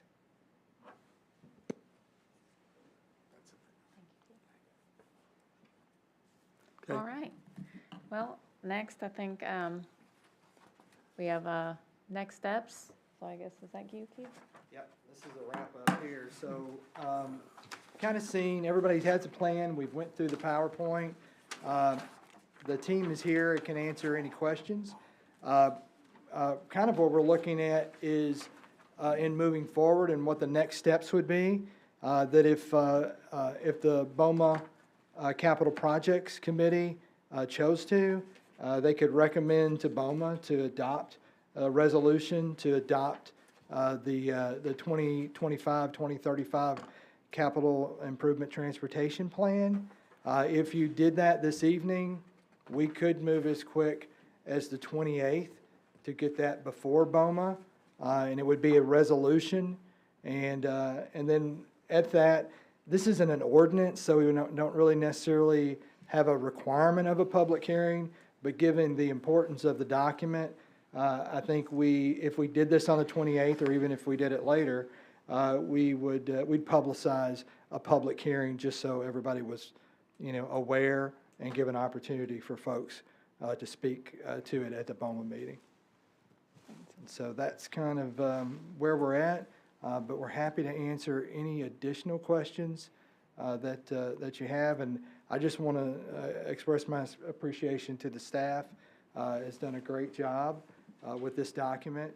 We're all living and working here in Hendersonville, and so all these things that your constituents and that you run into, we drive the same roads and experience the same frustrations. I think this was good where instead of on this document just kind of hiring it out, I think it was good for us to do it internally. It makes it really more of an ownership document and a document, because we're looking at something that could be utilized over the next 10 years by us and future staff and future decision makers to make decisions. So, but if there's nothing else, that's everything we had, Mr. Chairman. Yes. Mayor has it. Oh, Go ahead, Bob, I'll finish. Go ahead. I'd like to make a motion, please. That the Capital Projects Committee approve the methodology and criteria which were reviewed by a third party and used to develop the 2025-2035 Transportation Capital Improvement Plan. Recommended this to BOMA, that the plan be adopted. Okay, have a motion? Can I speak on it? Yeah, Okay. let me get a second. Okay. first. I'll second. Okay, we have a second, now discussion. Okay, so if this passes this committee, and then passes the Board of Mayor and Aldermen, our staff are going to use that really as the foundation of moving forward transportation projects. They're gonna be working with GNRC, with TDOT, with the county, with many other organizations, as well as spending some money on this, and significant time. Other than the projects that are ranked number 1 and number 6, every one of these is going to need some sort of property acquisition. If we don't use eminent domain, if the board chooses not to go that route, then the cost for those projects really it's impossible to estimate that. If the Board of Mayor and Aldermen does not want to, if we do not want to go forward using eminent domain, then those costs will skyrocket. We can't really put a cost on there, because if you own property and you don't want to sell it, you keep asking for more and more and more money. If we don't have eminent domain to cap that, then not only is that cost going to skyrocket, but quite possibly the project moves further down the list. So if this committee and the Board of Mayor and Aldermen decide that this is a good plan and go forward, our staff is going to use that going forward. If you don't want us to use eminent domain, I need you to speak up now. If the Board of Mayor and Aldermen passes this, I am not going to put them in a situation where they spend time and they spend our resources, they spend the taxpayers' resources to go forward with projects here that the board is going to later on say no to. That's an incredible waste of taxpayer resources, incredible waste. Well, Hold, let me finish. Well, go ahead. well, I was gonna say, I know where this is coming from, obviously, right? Yeah. The roundabout. And I was very clear at the time when I voted against the roundabout, is I didn't feel like it met the qualifications to be for the greater good. I never said that I was against eminent domain if it was absolutely necessary. So I would be in favor of eminent domain as a last resort if it was for the greater good. Are there any projects in here that you don't feel are for the greater good? Well, there's a lot of projects here. I would have to look through it, but like I said earlier, I feel like this is a good list, but I am going to ask for an amendment that we do, for at least now, remove number 21, because I don't feel like that one is for the greater good at this time. And would be beneficial. Plus, I see, we're already talking about that Imperial and Rockland Road intersection, how horrible it is with Main Street right there. I see that happening again right there at Rockland and the extension there, and then over to Center Point, how close it is to Main Street. I see us exacerbating the issue. So I would just ask that we remove that, and with that, I'd be definitely in favor of approving this. So if you remove that project, I've got to come back and ask you, what's the solution to the traffic situation at that location? Just because you remove a project doesn't mean that the problem goes away.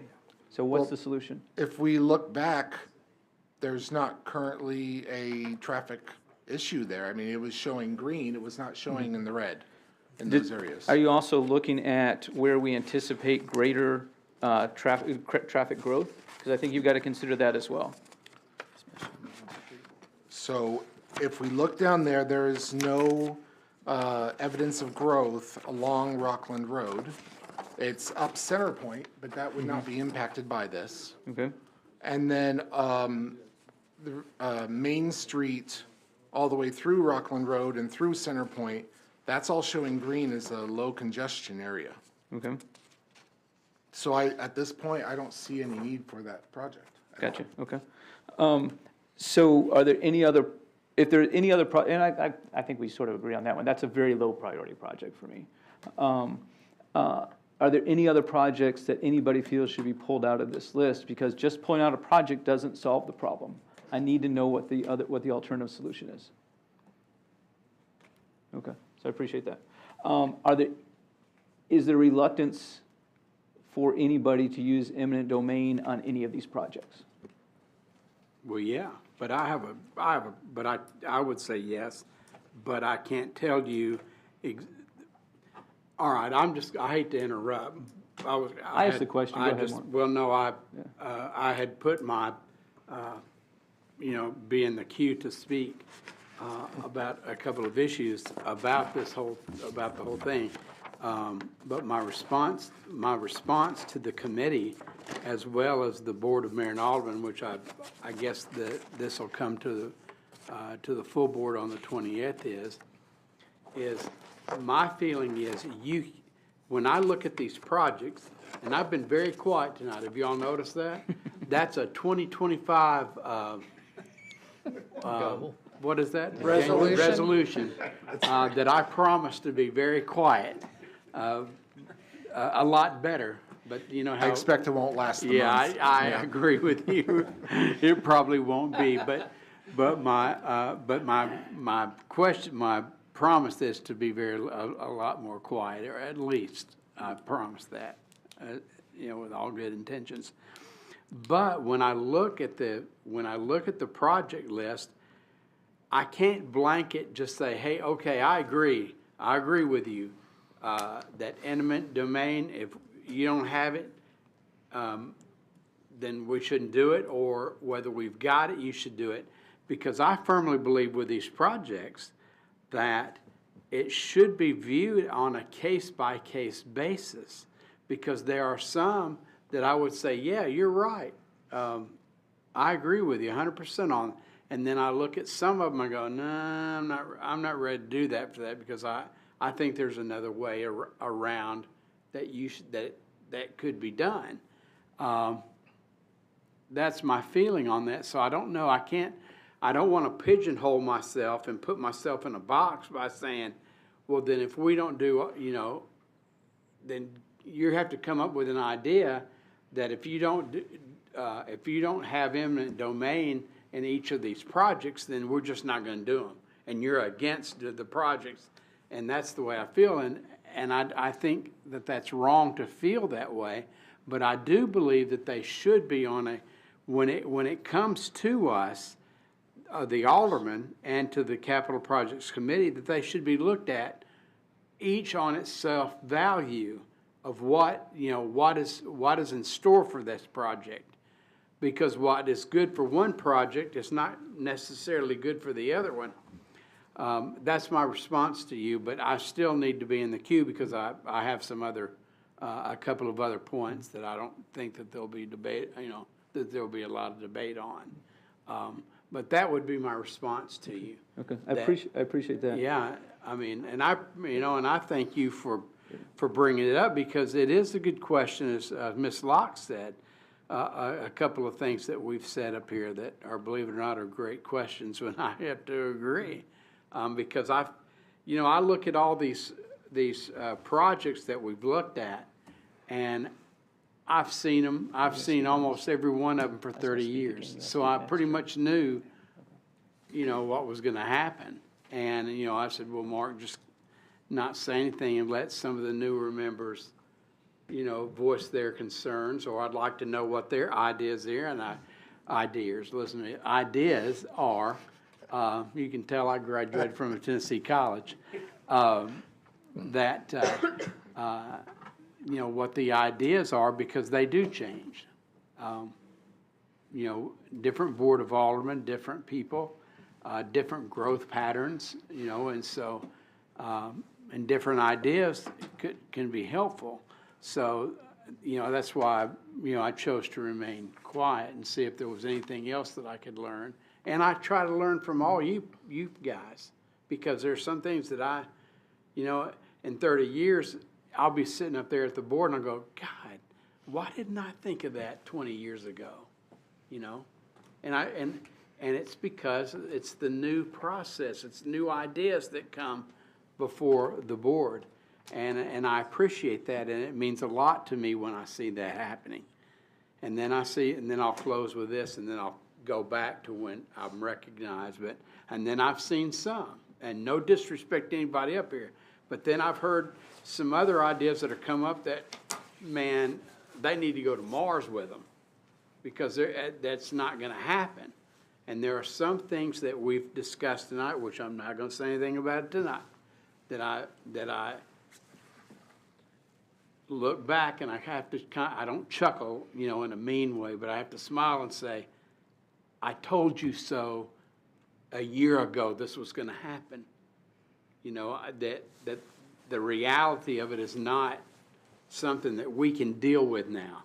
It's something in the way in future that we're not gonna be able to, it's not gonna happen. And of course, I'm not gonna tell you which the projects are.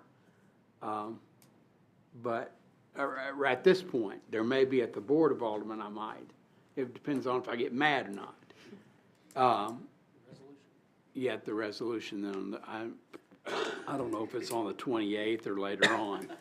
But, you know, I've had the experience about all these projects. I mean, every one of them, I know about them. I can remember, you know, when they were even discussed back in 1989. I can remember that. And then there's some that I go home and then I lay in bed and I go, yeah, I remember that one. You know, I remember, you know, there was a lot of people talked about it, but we didn't do anything. You know, it's just like, for example, and then I'll close. You know, I'm still waiting for the public swimming pool that we were supposed to have, that it was voted on unanimously by the Board of Aldermen back in the day. Well, I thought you were supposed to build it at your house. Yeah. Well, yeah, well, I couldn't get the zoning for it. Couldn't get the deer out. Yeah, I couldn't get the deer or the zoning out on it. Sniffy wouldn't like it too much. But my point is, you know, I see these things and then I understand, you know, and then years later, I understand why they did it. They, you know, what it was. They needed the votes to get the golf course, and don't worry about the swimming pool because it was not a reality. But I generally thought that it would, you know, because I believed in our government, you know, that you know the people voted for it. By God, they voted for it. They deserve it, you know. And I'm still waiting after 20 some odd years, back during the Osbrooks administration. So, you know, no disrespect to Mayor Osbrooks by any means, but it's just like there's a means to an end, and I see a lot. And I'll close. There's a lot of these projects that I see that kind of thing happening. It's just not going to happen anytime soon. We need to attack and address the ones that are the most important and that will help all of Hendersonville and not just a select, you know, section of Hendersonville.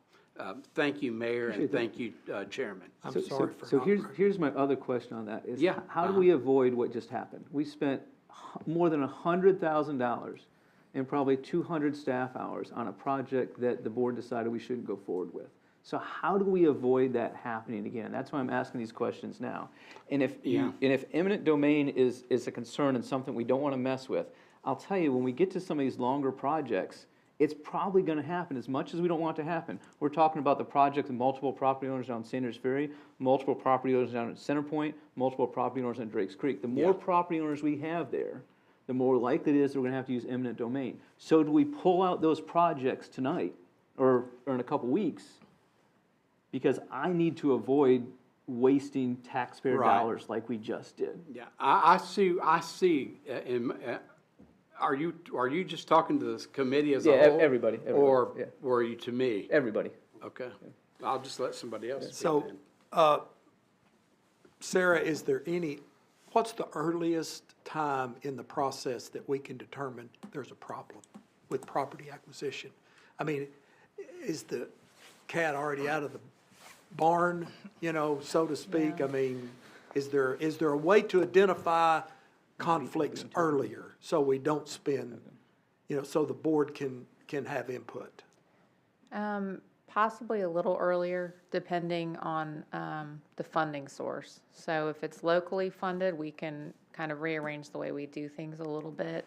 If it is funded federally or through state dollars, then it runs through TDOT local programs, and we cannot expend any funds on any right-of-way at all until we have the notice to proceed for that phase, which means the environmental and the design are complete.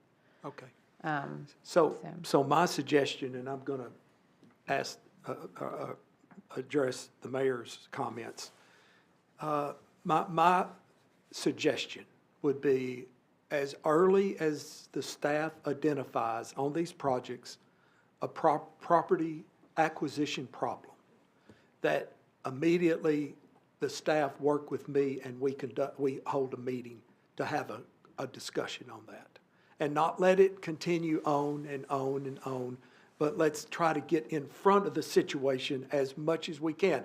We probably won't eliminate all problems, but if we can try to nip it in the bud as much as we can. So that would be my suggestion. The staff, when you see a problem, say, hey, we need to talk to the Capital Projects Committee. At This is that a- point, we've spent some significant money, though. Well, that's why I'm asking, is there any earlier, and I don't know, that's just gonna be a discernment that staff is gonna have to have. Honestly, we'd be at least halfway through design Halfway through. by the time, because we would need that information to know where we needed right-of-way or easements. Okay. So. Well, before I make, Alderman Evans, question, comment. Yeah, just a couple of comments. So first of all, I think this is an easy one. I appreciate you, Alderman Sassy, for mentioning the Rockland Road extension. I'd like to say also, I think that the staff has done an excellent job in doing this. It's excellent work, and they've spent a lot of time on that. And when I look at this, I'm thinking it's a 10-year plan, so it's 2025 through 2035. So you're looking at this as this is a long-range plan, and not all of these things are going to be done this year, next year, whatever. And I think as a staff and as BOMA, for these things, I would think that probably these things can be moved around, can be massaged, because I think that probably in 2 years, this list is going to look, the priorities of this list is going to be quite drastically different. So for me, I heard what Keith said and what others have said about the development of, that land that's right there along. While Rockland Road extension right now might not be a priority, it's lower down on the list. I'd like to keep it on there just because of the potential of what it could be maybe in 3, 4, 5 years, whatever. So I'll say that. Then as far as the question that the mayor asked about the eminent domain, I think that what we as BOMA, what I'm looking at, that question for me is, am I willing to be bold enough that when the question arises that we have to take a stance, we have to make a decision on eminent domain for the betterment of the city and the project and what it means for our city, then I have to be willing to say, yes, I will go down that route. And I think we all have to look at that for ourselves, and is there ever going to be a time when we would say, yes, I can make that decision on eminent domain? If you're never going to consider that, I think that that's something you might want to look at as well. Yes, all of these projects, if there's eminent domain that's going to have to be considered, it's in and of itself. You can't just blanketly say, I'm always going to vote for eminent domain. I think we have to look at these, and I know that I'm quite invested in the one on the roundabout, and none of us want to. I think we have to look at it logically and think about what's the best for the city, and for all these things that when you take into account, okay, how much property are we talking about? What's the value of that? Have we given them a fair appraisal for that? Have we done everything within our power to negotiate with them? Then if we can't reach a settlement, then we have to be considering, and we have to be bold enough to consider eminent domain because it's the best for the city. That's all I wanted to say.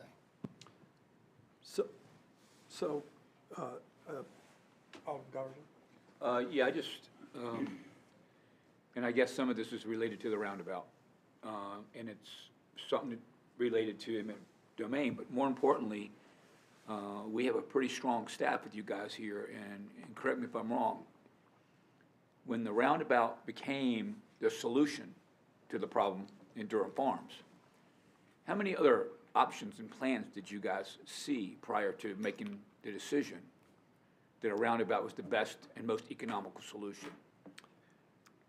There were 3 other options that were evaluated. I don't know that roundabout was the most economical. It was thought to be the best for managing stormwater and managing the traffic volumes in the area while preserving the character of the area. So it had a reason, though, I mean. It did, it had a reason, but it probably was not, it may not have been the cheapest. Well, the reason I asked that question, and many people have reached out to me and thought, why didn't we look at other solutions? And I'm thinking, that's a good question, but you guys did look at other solutions, quite a bit. And then I also heard objection, there wasn't enough time. Correct me if I'm wrong here. You guys were negotiating with these families for almost 2 years. Yes. Okay. So, I heard those objections, though. so Mayor, to answer your question, your question, I am not opposed in those situations where the public good can be determined that is needed to support the use of eminent domain. But I think I've thought about this subject a lot in this context. But I don't think that we're going to get an agreement from the board that in every situation they're going to concur. There may be some unique situations. And to the majority of the board, evidently, the roundabout was a unique situation. It wouldn't surprise me at all that exit 8, we might have to use eminent domain. And eminent domain is to protect the landowner. It's not to protect the government. It's to protect the landowner so the government can't take it unreasonably. So I would support eminent domain in those cases where the case can be made, in my judgment, that it's for the greater good, it's for the public interest. And I think that's probably all you're going to get, from the board, from this. Yes, Alderman Collins. I just wanted to speak to the eminent domain. Like everybody else, I'm not willing to say I will never or give carte blanche that I will always. Yeah. But, a lot of these projects, as Vice Mayor Skidmore pointed out, I'm never going to be voting on them. We have term limits. They're not going to be during my time. But if there are, the mayor asked a very specific question very validly, because we don't need to waste, and we also don't need to frustrate our staff out of their minds, spending hours dedicated to these projects for us to just say, nah. So I would like to give a specific answer. So if we can narrow it down to a certain number of projects that this question really needs to be answered, or potentially would need to be answered in the next couple years, I'd like to see a little map that says what the property, or potentially, or a little guesstimation of what property might need to be, would be a part of the right-of-way. So, so I can get I just want to be real. Like, are we taking somebody's entire home? No. Or are we taking the ditch in front of their house? That's a different situation. And if I could see that, I could give a specific answer to the specific question that was asked. Also, before we would vote on eminent domain, I really need to feel confident that the staff has done everything that they can do to reach an agreement. And I did feel good about that during this last time, and I would have felt more comfortable with my vote if I had had access to the appraisals. I just did not. That would have made me feel a lot more confident. And if we get in that position again, I am not very likely to vote for it without access to the appraisals. That has been a gut check for me over the last couple months. I did not feel comfortable doing that again in the future. Well, keep in mind that we asked them if we could get the appraisals, and they rejected us. And that is why Yeah. I let it go, but I had actually asked for the appraisals prior to that. I just feel like the due diligence is, they're saying, well, we don't need to get into the specifics of that situation, but there were some issues that had I had access to the appraisal, I could have resolved in my own mind and felt more confident and comfortable with it. So, so those are the two things that I would need in order to answer this very specific question so that staff can move forward with assurance of at least how I would be most likely to vote. Okay, so we have a motion. Alderman Saxon. Yeah, one last thing. So, yeah, I think we're on the amendment, right, still? Well, we have a motion. No one's made an amendment. Well, You have, okay. Yeah, I offer an amendment to Okay. remove number 21. 21, Yep. okay. For the reasons that I specified, right, it is lowered on the project list. I feel like it creates, additional issues that we're already experiencing at Rockland and Imperial.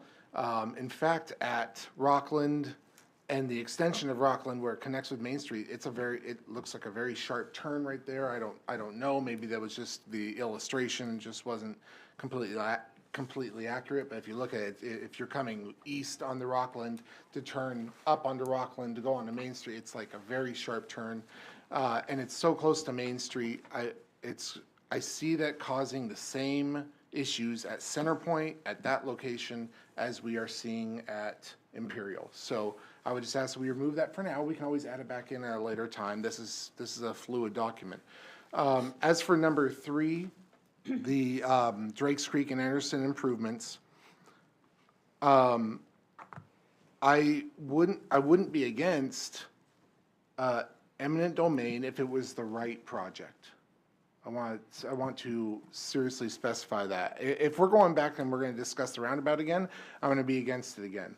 But I feel like there's other options there, and I've talked to the staff about this, and I believe we have an outside party. You mentioned that there's an outside party that was looking at additional options there now. Is that right?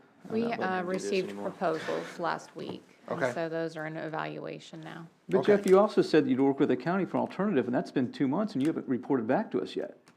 Well, After you voted down, you said you'll Let's- talk to them about an alternative. Let's not get into the, let's not get let's into. discuss that later, because I came to you and I said, well, should I just put a hold on this? And you said yes, because you No, were I said, bringing go it ahead. back. I said, go ahead. I said, we're not gonna put any more time, staff time into it, but go ahead and get with the county with your idea and see how it goes. And you haven't reported to any of us since then. Well, we'll discuss that later. When? Because Okay. not here. Yeah, let's keep it on the amendment.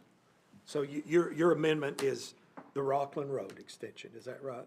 Is that all? Yes. Is that the only one? To remove number 21, yes. that's Okay, right. so we have an amendment to the motion to eliminate, project number 21. Do I have a second? Okay, there's no second, so the motion, the amendment fails. Any other discussion on the motion? He said no. On the main motion? I do. Okay. I I'm was in the sorry. queue. That's I'm okay. sorry, Mark. No, that's all right. But I wanted to answer our mayor's question, because I think that what he is asking for is very, very, very important. And I think what, if you can recall what we were into discussing it, because I knew it would get down the way, and then I'd have to, so I wrote it down right quick to remember what I was gonna say to you, Mayor. Because you asked a very important question. And I think that it doesn't need to go, the very first thing, I don't think it needs to go to the Capital Projects Committee or its chairman. I think it goes to you directly, because you are our CEO of the city of Hendersonville. So when they work, I know they work for us, but their day-to-day operation, they work for you. And so when that comes up for a certain project, this is going to cause, and they're in their office and they're saying, okay, hanging up the phone saying, oh, this is going to be eminent domain. They better be picking up their phone or they better be running to your office and say, Mayor, I got to talk to you because and then you come before us and discuss that, because I think it's when you discuss with eminent domain with the Board of Aldermen, this is only me saying this, that's the political arm of the city of Hendersonville. And there are going to be people, there are going to be aldermen, I shouldn't say people, there's going to be aldermen that are adamant about property rights of individuals versus the government of the city that it represents. And I think that's where a lot of the dilemma, is in every government. I think not only just us, but I'm talking about every small government that is political as we are, because we are. And it boils down to property rights versus the good as a whole. And I honestly think there's disagreement, not only in our community, but every community in the state of Tennessee, if not in the United States, that they have that. So but it would be, I would call me or call the alderman, and you don't have to ask them how they're going to vote, but you could say, well, how do you feel about this? And in saying that, and I know that would be 13 phone calls, and trust me, I know you got 1 billion phone calls a day, brother. I know you do, because I get them too, and I sympathize with you. I really, truly do. But as far as me with the eminent domain, I would be more in favor if it did not affect somebody's home or their business. That's helpful. Okay, and I would be very open to that, for eminent domain for that, but when it's dealing with someone's house because it's their castle, man, I believe that. Okay. And their business is the same way, if they're a sole proprietorship. I mean, I know what it's like to run a business, and if somebody came to me and said, before I sold my company, and they said, well, you got to give this up, I'd say, what the hell are you talking about? I'm not giving up anything. We're going to continue to do what we're doing. We're going to make money and our people, and we're going to build it as best as we can. I'm sending myself an email right now, what you're saying, so please. Oh, okay, no, go ahead, that's cool. Okay. But I appreciate you letting me know. But that's how I feel about that. I agree with Mr. Evans on what he said, with his comments about what he said about eminent domain. And I agreed with Alderman Collins, which, by the way, did you do something to your hair? Did you fix it, cut it? It's dirty. Oh, okay. Well, I was going to tell you that it. Drywall dust. Oh, okay. Well, I was going to tell you it looks good. In case I forgot to tell you that before you leave, before I got through the door, I wanted to tell you that. In fact, I wrote it down right here. You can see it. Do what now? Yeah. Can you do that next Tuesday too? I guess I do need to talk to you, right? Who you speak to.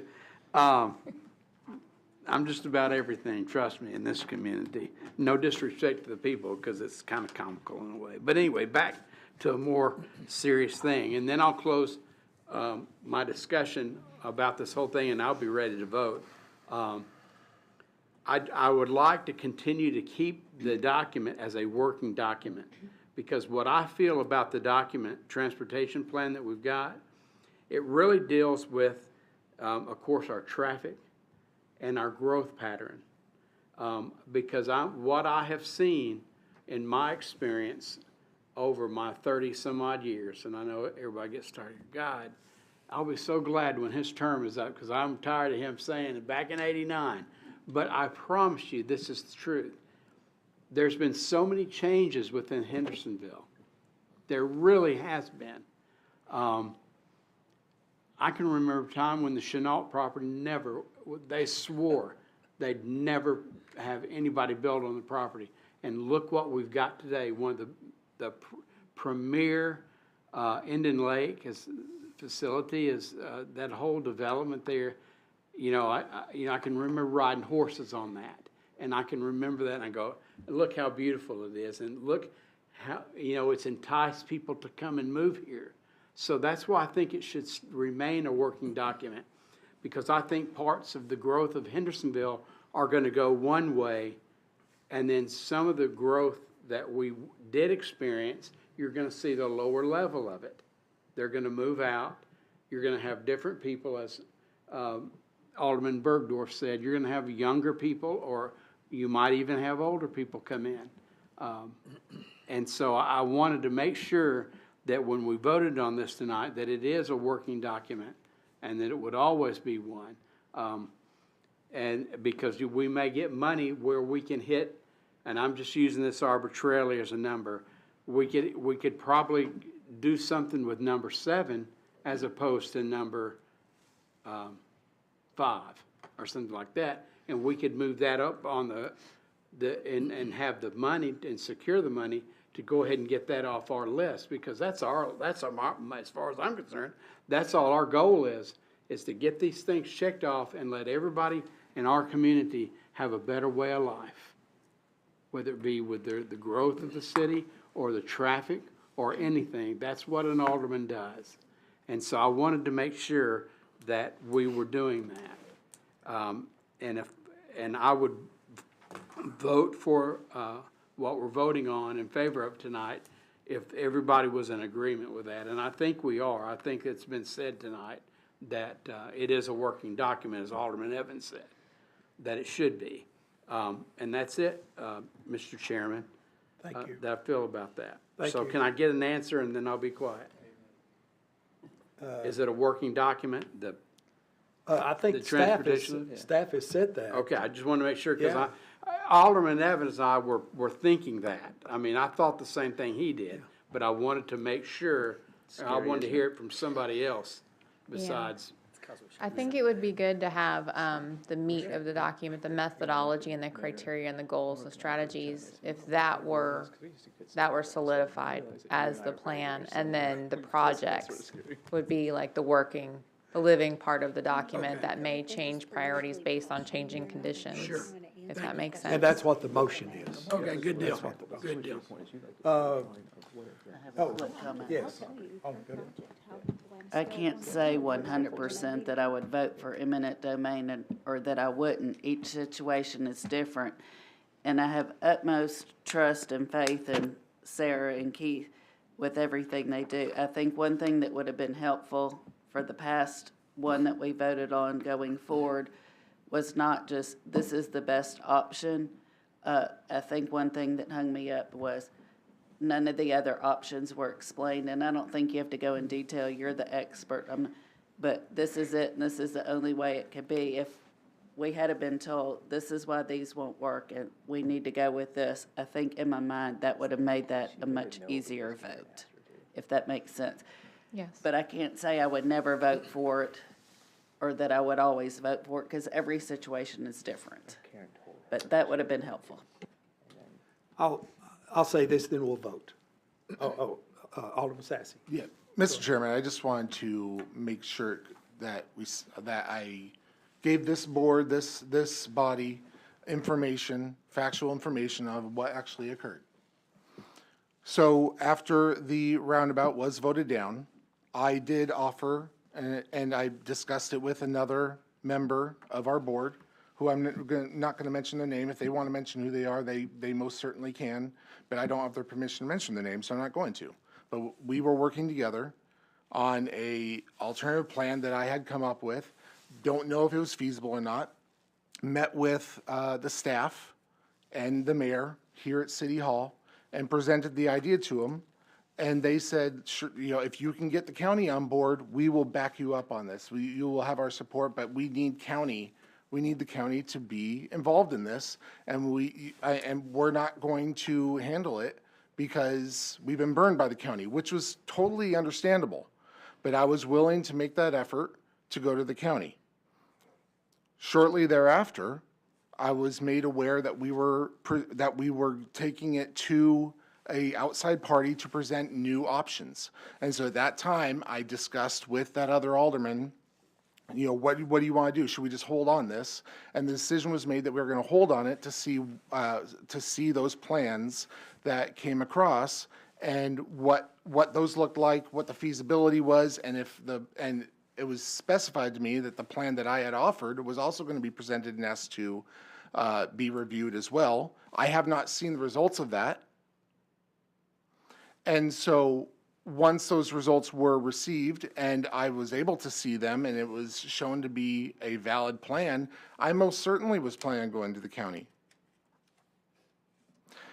And then we got into the holidays and the plan wasn't ready. I mean, this was 2 months ago. We just went through Thanksgiving and Christmas and New Year and snow. People aren't around. People aren't doing those jobs in order to make it happen. So that is why nothing has happened with that yet. But I do have the city's permission to move forward with that because I want to make sure that the city was on board with it as well.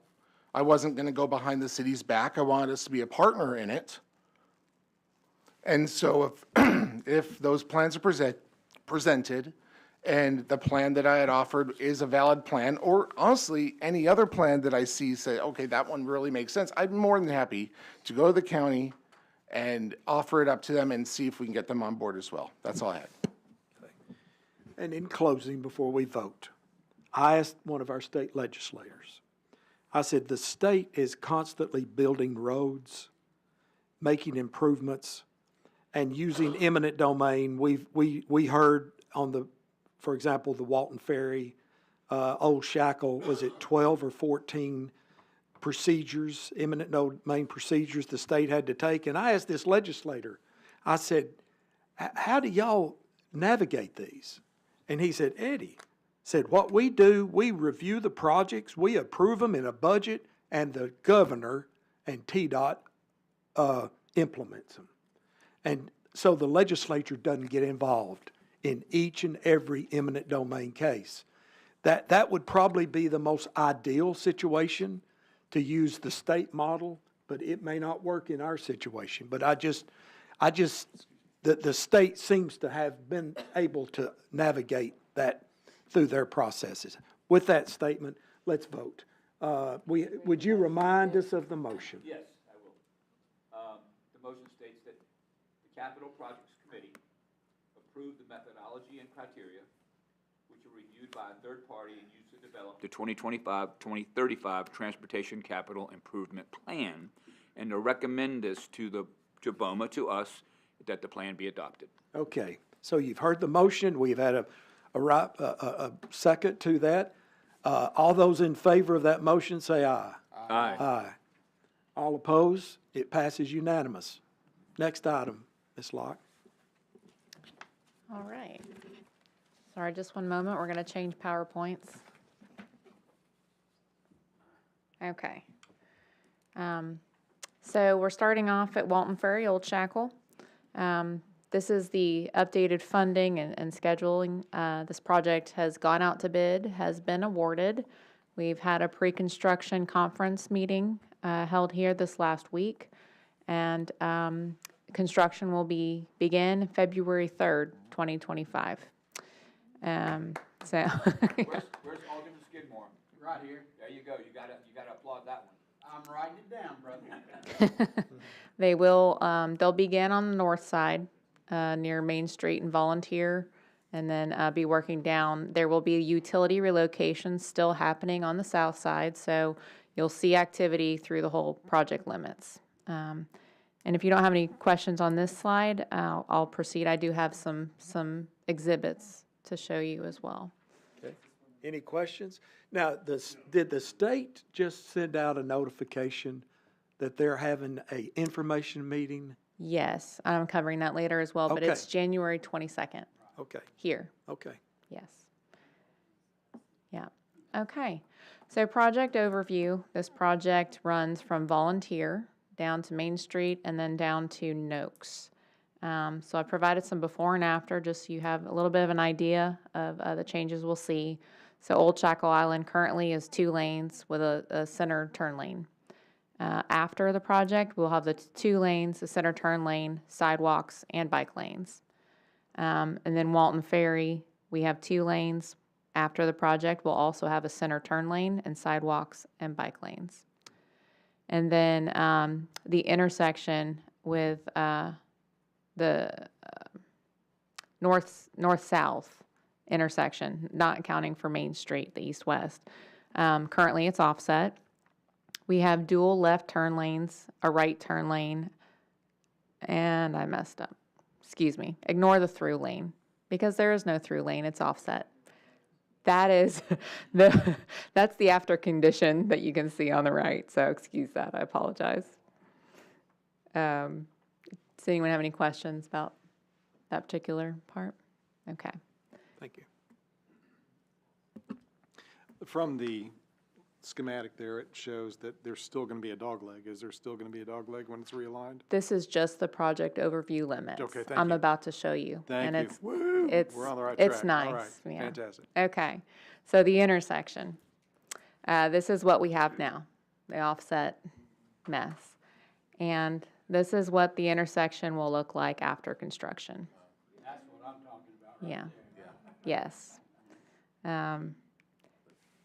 And then I have some, I can go back.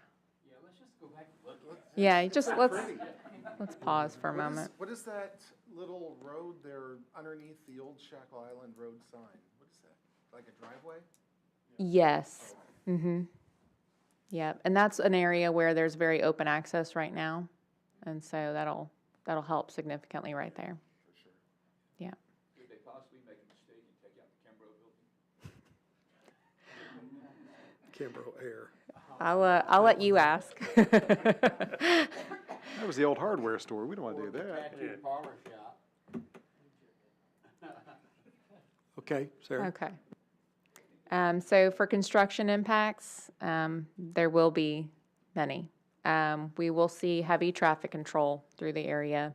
We will have lane closures. They will maintain traffic, but you will see lane closures. We will see lane shifts. So part of the way they'll construct is they'll be constructing on one side and then kind of shift to the other side to make sure that they're maintaining traffic, which is part of the reason this project will take so long.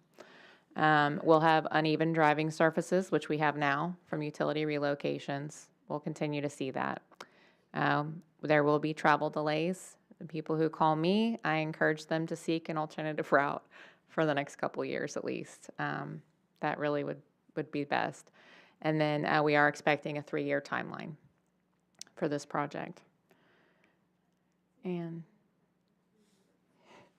for public outreach, as mentioned, I'll let Casey come up and share that with you. So as Sarah mentioned, we did have a meeting last week with everybody for pre-construction, and I've had a lot of great conversations with their communications team, and we're working together. They have already developed and published a website that's out there, and I will continue to work with them to make sure that their messaging is up. I've been informed that they're going to have regular weekly updates on what portions of the roads are closed, if it's a lane, what it looks like so people can check. There is a meeting next week that they're doing. It's a come and go kind of townhouse style. They'll do a quick presentation at the beginning, which we'll record so that we can put it out on social media and on our websites for folks who can't come. They can at least get the message straight from the horse's mouth, as they say, and hear about the project, and we can share that. And then there'll be stations set up with people that can talk about the easements. Rogers Group will be here to talk about their portion, the state. So there'll be lots of tables set up where everybody can come and ask their specific questions. We're going to collect all those questions from the different tables, use that to create an FAQ document that they'll publish on this website as well. And we'll just keep pushing out messages through social media and use Code Red if we need to for traffic alerts. And just, as Sarah said, really encourage folks, one, to be sure they're checking weekly. If that's a route that they have to use, that they're checking so that they know what's going on and that they're looking for alternative ways. So it'll be a good way to test people of trying to get off Main Street and use the other routes that are available to them. Good. Thank you. All right. If we have no more questions, I'll move on to the next project. Okay. So we have our signal synchronization Phase 2 project. We have received our notice to proceed, or no, I'm sorry, we're still waiting on our notice to proceed to construction, but we're working through the document submittal. We've finished design. And so we have approval for many of the documents. We're still working on some comments for the bid proposal, and the updated estimate will need to be submitted. Once we have that, we'll be very close to going out to bid. I do still anticipate bidding the first quarter of this year. So we're very close moving forward on this project. We don't have the updated estimate, so currently it is still showing the same as the original estimate, which is funded at 100% through CMAQ funding, which is excellent. And then this project will have a 1-year construction timeline associated with it. So do you expect the bid to be what we estimated? We may see some increases there. And will the city be required to fund that? We would ask for additional funding through the GNRC as we have. Is that going to slow things down?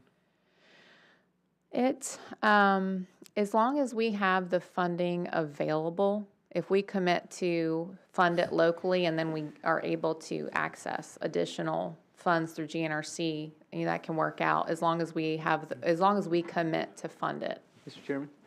Yes. And so that's one of the things that I'm thinking about for the mid-year amendment, is that, let's suppose this comes $200,000 above. Yes. Is what I might do is ask the board, can you fund that, and we'll go to GNRC and ask them to totally reimburse that portion, if not, just cover it when it comes up. Good. So if it's $1 million over, that's harder. Well, that would be 50% of the cost, so hopefully it won't be 50% overrun. Yeah, that's an important. Thank you, Mayor. I don't want this to slow down on our part. Right. It's my understanding you said that we submitted the documents to the state early December. Yes. Construction documents, Yes. and we have not received them back yet. It's been over a month. We received some comments on the bid proposal, so we're working on those. And we have to, so it's stepped. You submit certain documents, you get approval, and then you submit the next round, which would be the estimate. And there's something else that goes along with that. But once we have approval for all the documents, then the advertisement's already been approved. So we can just, issue that advertisement once the bid proposal's approved and they give us notice to proceed. So they found some problems with our bid, our bid construction project, construction bid. Yes, it's their standard document that our consultant fills out, and there are several standard specifications that must be included, and federally required clauses, things like that. And so there were some comments on that to be revised. And how long do you think it'll take to get those back in? And then I guess another 6 weeks after that? I don't think so. I think the turnaround would be quicker the second time on that. But I would say probably about another 2 weeks for our consultant.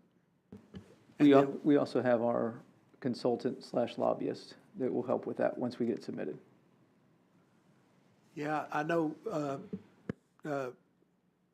Alderman Skidmore, our Public Works Committee reviews that every month. Yes, we review that every month, and we were told that 1st of January we'll be able to put it out for bid. So it doesn't look like we're going to make that timeline. So that this project has the utmost urgency. I hear a lot about it. What we've done temporarily has helped, but I hope, Mayor, that you do whatever you can to shake heaven and earth and get that project so we can bid it and get it done, put it behind us. All right, Sounds good. Thank you. All right, so for this project, just to a slight overview. So project outcomes, this project will provide new detection for 31 intersections. And that's a mix of Wavetronics radar and fisheye video. Most of it's radar, but we did utilize some fisheye video to mitigate some of the right-of-way concerns that were encountered on the first project. And then with that, we'll also see optimized signal timing, having new detection for all approaches to the intersection. Really, that's going to be game-changing for our signal timing. So we'll see further optimizations through that project. And then construction impacts, once we get there, you will see crews at cabinets and in bucket trucks, possible shoulder closures. And, but we shouldn't see, I don't anticipate any full lane closures or any significant impacts. Most of it is at the poles and in the cabinet. And then this project would have a 12-month construction timeline from notice to proceed.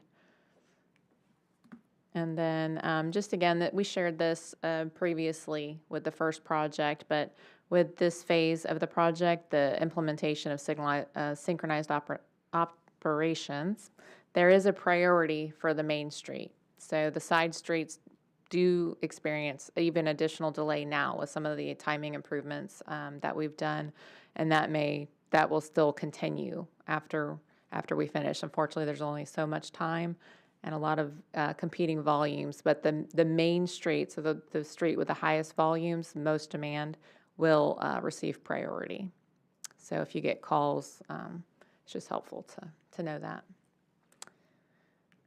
And that's all. Do you have any questions? Comments, questions? Thank you, Ms. Locke, for a wonderful job. Now, the mayor's going to talk impact fees, and then we'll come back on other items that I'm sure we'll have a couple of top subjects there that we need your help. So don't leave far. Mayor? So at 7:36, I'll get out of here by 8. I'm kidding. I'll be quick. Several of y'all have already emailed me questions about impact fees, which I forward those on to Keith and to Jesse. Some pretty good questions from y'all as far as what we can do, what we can't do, what our wiggle room is, or what kind of flexibility we have. If you have any of those questions, feel free to send them to us now. We've got a consultant that we pay that is working on this right now, and those are the kind of questions that he can answer more effectively if he has some time to research the answers than if we wait till he's in front of us. And if you just want to sit down and know where we are as far as the benchmark study, welcome to do that with Keith and Jesse and me as well. So what we don't want to do is we don't want to get to the point where we're coming in front of the board and we don't have answers to your questions. We just want to be able to answer those questions because the consultant that we pay, we only get so much from them. It's a finite amount of services we get from them. The other thing is, Natasha, can you wave? That's Natasha. I think most of y'all have either seen her by email or sort of walked in the office. She's outside of my office, working about a quarter for me, working a little bit for Jesse, working for being out front, and also helping Casey out, something we desperately needed. You don't realize how important a assistant is or a staff person is until they're gone. And so that's what happened to us in July. And so it's good to have her here. And she's been very helpful already. And she constantly asks me what I need help on, and does that for the rest of the staff, and that is a wonderful situation to be in. What's the timeline on impact fees? And we're going to have a workshop on that, or what's the plan on that? So part of the reason we bring this up now is because impact fees will help fund some of these transportation projects. So we've sort of put that off until we have a better nodding up and down of the heads before we go with the impact fees. So Jesse, you want to give us an idea of what that means? Yes, we should be able to roll into impact fees as soon as we wrap up the transportation plan. We kind of wanted to tackle one plan at a time. Sure. So we're in good shape. The draft is almost finished, so we're in good shape just to go right into impact fees when we're done wrapping up the transportation plan. Okay, good, thank you. Thank you. Is that all? Okay, under other items, Alderman Sassy, you had an item that you wanted added there? Yeah, if we could just get an update on the facilities study. So the infrastructure resiliency plan, is that, or is there a different study? That's you? Thank you. We're going to have that study to you as well, too. So the facilities assessment, we've talked the last year really about transportation plan, impact fees, and facilities. The police department is one of the facilities that continually gets brought up.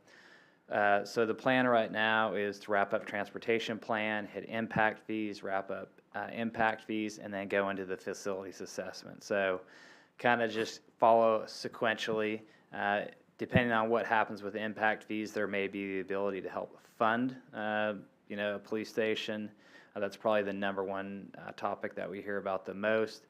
I did meet with Wold, who is an architect firm, probably about 2 years ago, and when we were discussing the cost of PD buildings at that time, it was of new PD buildings, there was around $30 to $40 million mark that they had seen. So it's a very expensive proposition to do something like that. So we'll have to consider it, but when we do facilities assessment, we'll probably have several options for it, not just the PD building, but many of our facilities throughout the city. So we'll get through transportation, get through impact, and then roll into facilities assessment. Good, thank you. Sarah, I have a question. I prepped you for it. One of the items I think Ward 6 hears more than anything is the improvement at Old Drakes Creek and New Shackle Island Road. And I know this is a county project, but we are helping with it financially.